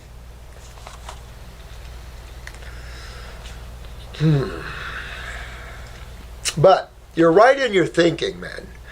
But you can't avoid the foods that make you healthy. Salads will only take you so far. I haven't seen that, but I think that transition to raw foods, any raw, is worth the effort. No, it is essential. You're right on in your thinking, But raw foods is essential to get into Wellville. Whether you live on them the rest of your life, that's not what we're talking about. I'm into regenerative detoxification.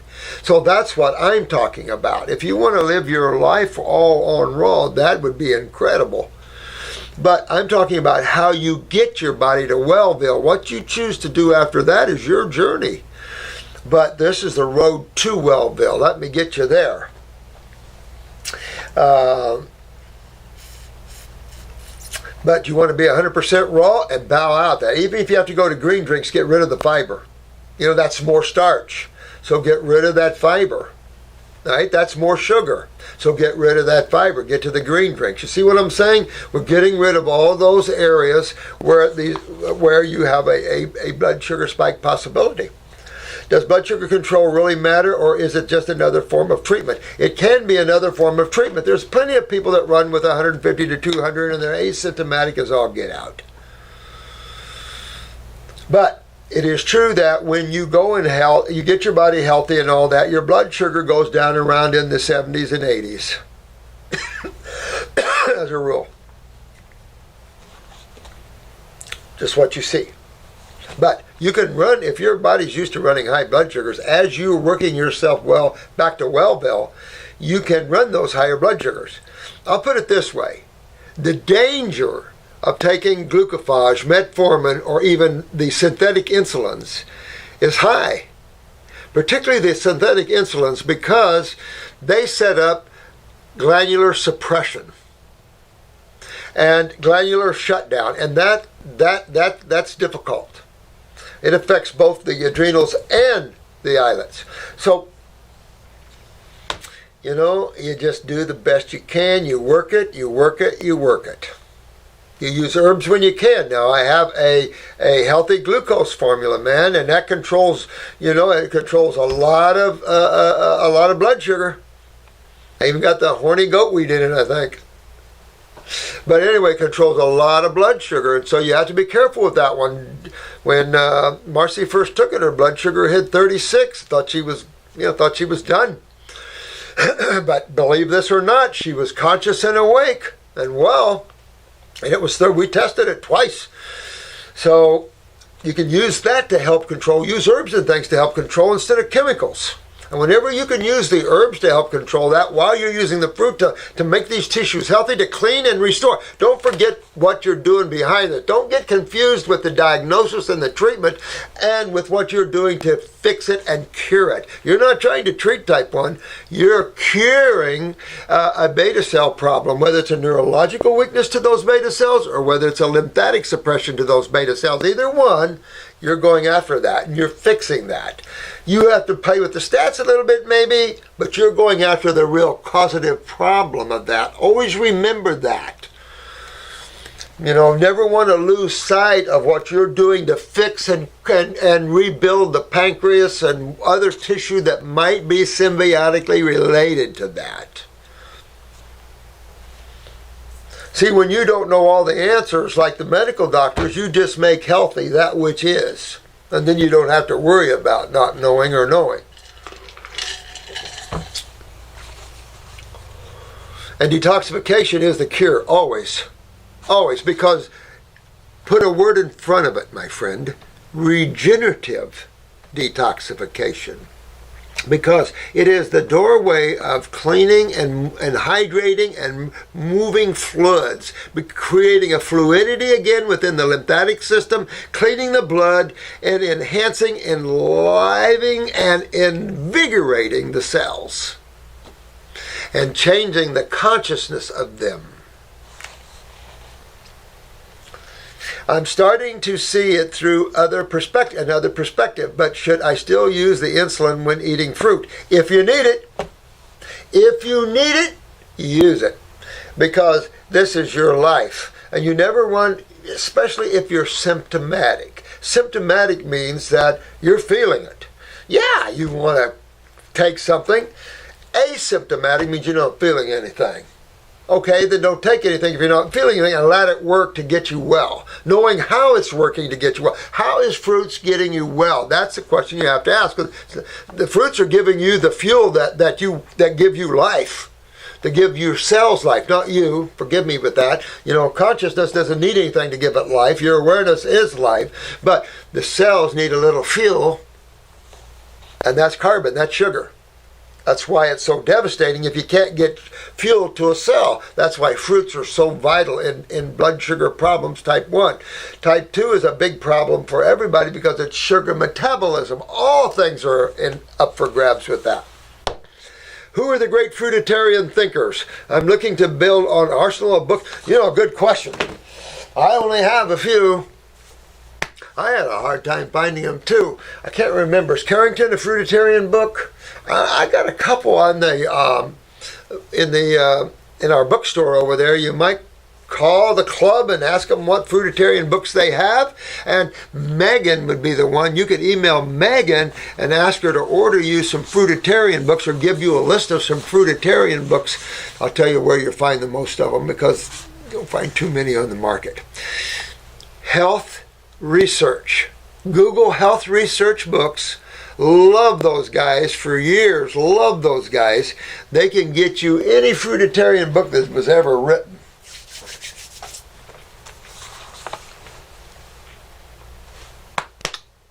I love your thinking, man. Any suggestions? Absolutely. All those things that we talked about, And if you still have a hard time, then I think you should talk to Marcy and have her talk to you because she is actively there. And she's actively almost done. Matter of fact, she could be done.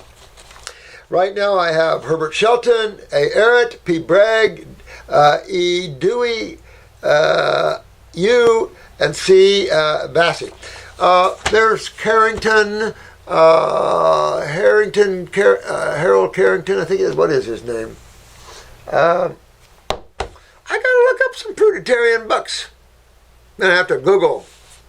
Errol's about the only other one here. Bragg wasn't a fruitarian. Herbert Shelton wasn't a fruitarian. I didn't know Dewey too much. But there's it's fun to read the raw books. I don't care if they're fruits and vegetables, but it's always, when you read the fruitarian understanding, it takes you another step higher. It really does when you realize that we are definitely frugivores. You can tell the body design compared to the primates. You can tell in every way. Not that we can't eat a little omnivorish, But if you look at man's condition, health condition is based upon omnivorish eating.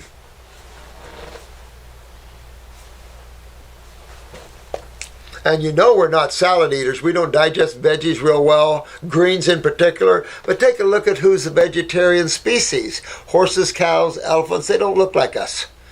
So it is a lot of, it's an easy, I think man has gotten so constipated academically, and I don't mean stagnant in that, too much of that has drowned out his awareness.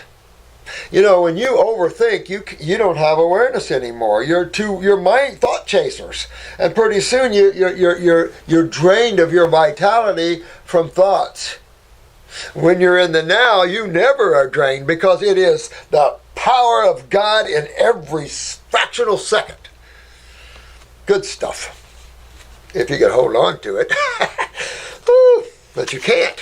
You never can hold on to it. That's why when you hold on to it, you lose it. P.S. I will cure this completely. You better. I'm going to come kick your butt. It has been my life dream, and it doesn't have to be a dream anymore, son. I'm telling you, we have cured a lot of them. And go, and I'll do everything. Good deal. Love to you, my friend. And we're here to help you. You don't have to worry about that. Alexander the Great. That was a long one, but it was well worth it. Well, let's see here. I'll read one more. And this is from Justin.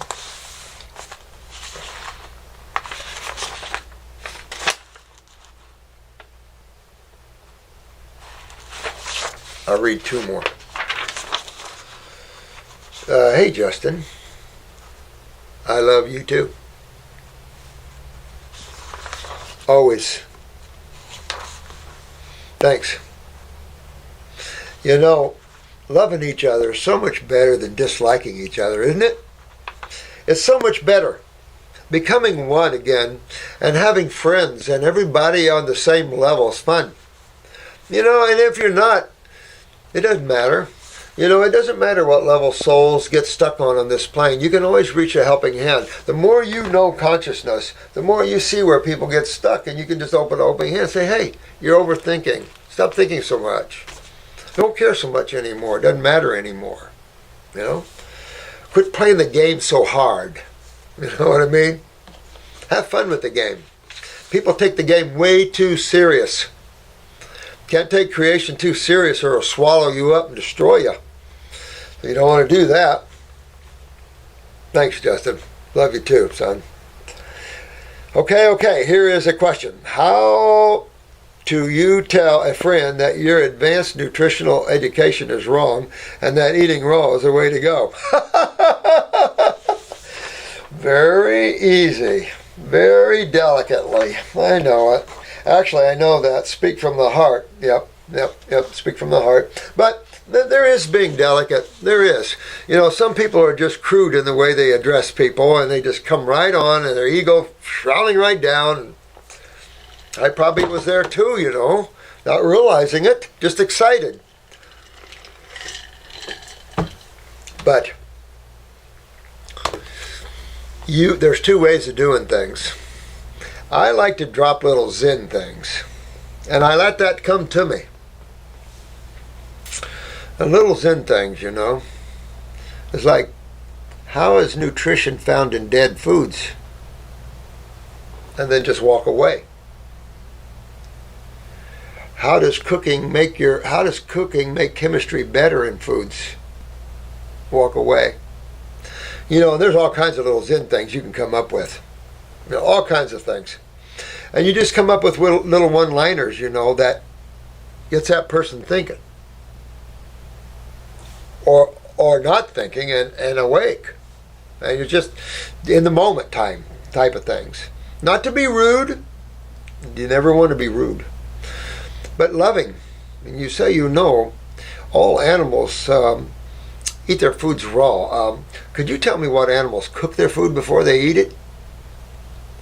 You know, little things like that. Start building the understanding that cooking does not make anything better. It chemically blows it apart and destroys it.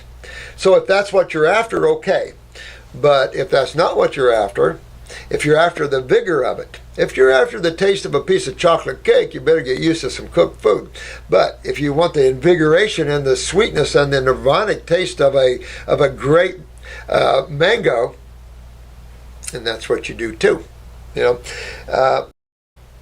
Get your spiritual side down too, where you're strong within the self, where nothing bothers you here. You cannot let this world get to you anymore.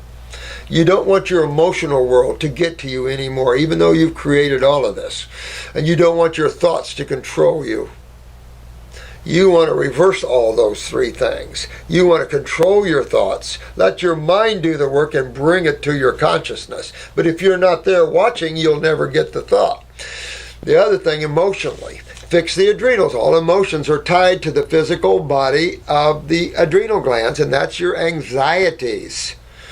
Fix those, make them strong, and you'll be strong. Don't become detached in the emotional world. That's the driving force of thought. That's the driving force of all things. So don't care so much about things. It's not important anymore. You've lived your life. Some of you young people are here for much bigger and greater things. Some of you guys are real big spiritual beings here to change the planet and to work with this. So a lot of you souls that are with parents that are giving you raw foods, there's a reason for that. And so you have to kind of touch on it lightly. I think I'm probably a good example of someone who didn't at first. I'm happy, I'm excited, I'm getting my health back, I'm invigorated, I'm awake, my friends, I love them. I'm saying, hey man, you can't eat those cooked foods anymore. Look what I found. Yeah, the learning curve can be big and long, but that's the kind of thing it is you want to come from a loving position, always working on yourself and showing them, demonstrating to them how good you feel and how good it is. Even, oh man, this is so good. Well, let me tell you, you could be sitting at a big table at a restaurant and you order a big salad and everybody orders their steak and their potatoes and all their different chickens and all their different things and their lasagnas or whatever. And here's this big, beautiful, electric, vibrational salad. And I guarantee you almost everybody in the table will turn their heads and look at your salad. Because inside, that soul knows. It's just that individual so lost in the mind it can't hear its own self talk to itself. The mind is always talking to it, and the mind is controlled by another entity. Deity. God has an individual controlling the mind. Actually, I know that. Speak from the heart. I guess I really don't have a question after all. You answered your own question, didn't you? Yeah. I love you, I love you, I love you too. Eternally, Justin. The mountain man from Georgia. Hey, mountain man from Georgia. Here's a mountain man from Florida.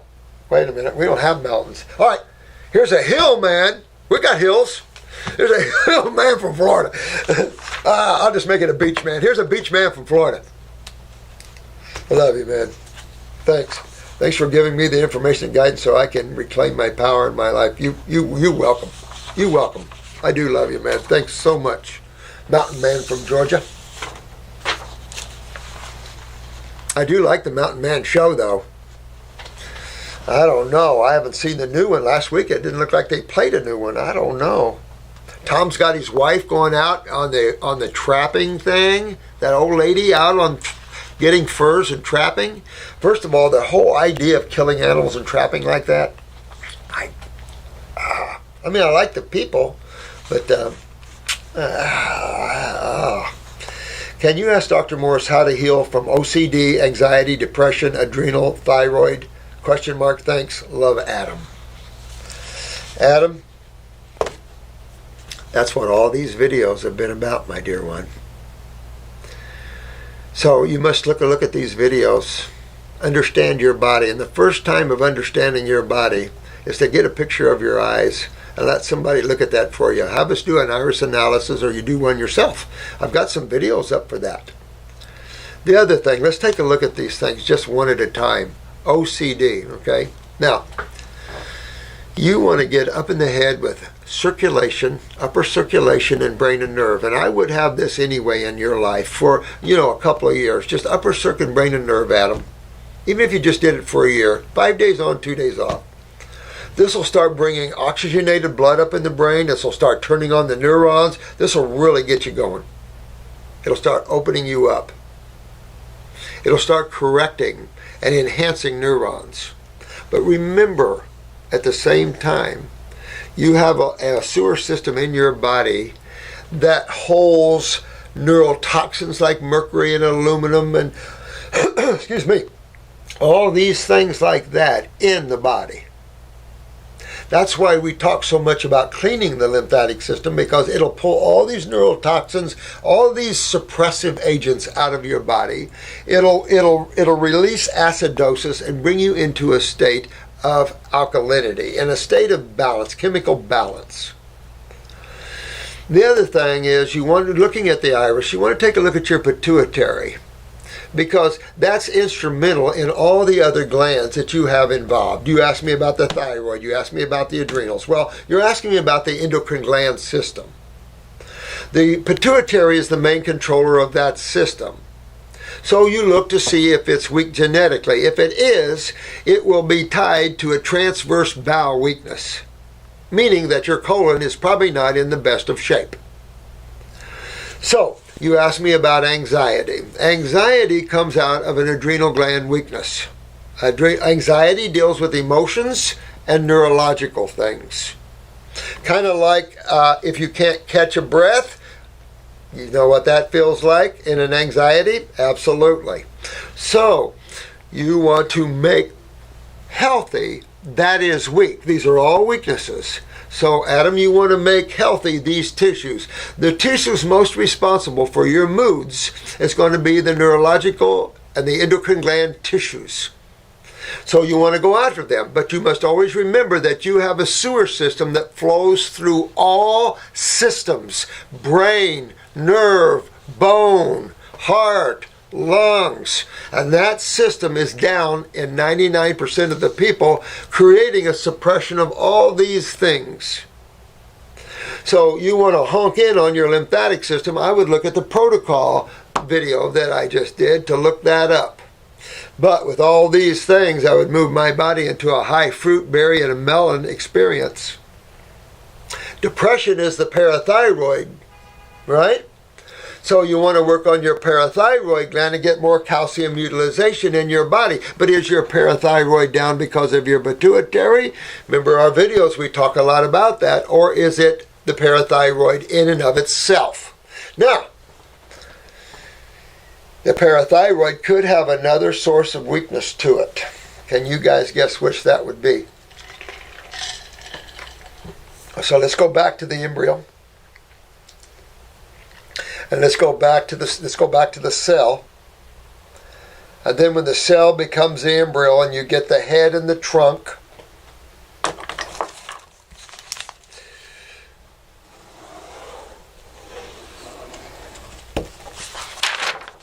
something like that. You get the head here, the cell. The cell was a whole cell. Now it's opening up. That one cell with no external source is becoming. So you see this embryo. Remember, in the embryonic stages, half the animals look the same. We look like deer and rabbit embryos. This embryonic trunk, spinal column, and gut tissue, GI tract. So all these organs and glands in the body come out of this gut tissue. So where else am I looking for a problem with the parathyroid? And if you look where it's located on the iris, it's nestled right up in the bowel wall. So I am definitely going after the descending colon and the small bowel. But wouldn't it be? Exactly. So I believe in going after the body systemically. Go after the body as a whole. Don't treat these things or you'll never be happy. You'll never be healthy. You'll always be depressed because there's no remedy there, Adam. You want to go after your body as if you're rebuilding your whole human body. And it's easy to do. You don't even have to think about it. It does it for you. All you have to do is put the right fuel in there with some right tools, which is fuel as well. Your body burns herbs for fuel like it does fruits and berries, but they are burning veggies. Herbs are more veggies. And you will be well, Adam. Thanks so much, guys, for letting me into your worlds. And I hope that by doing that, I've made it a lot better world for you guys. And with lots of love and respect with all of you. And amongst all of us, let's go knock this world out and travel on to others and knock them out too. There's a lot of worlds we can travel and help. This is just one. So, love, much love.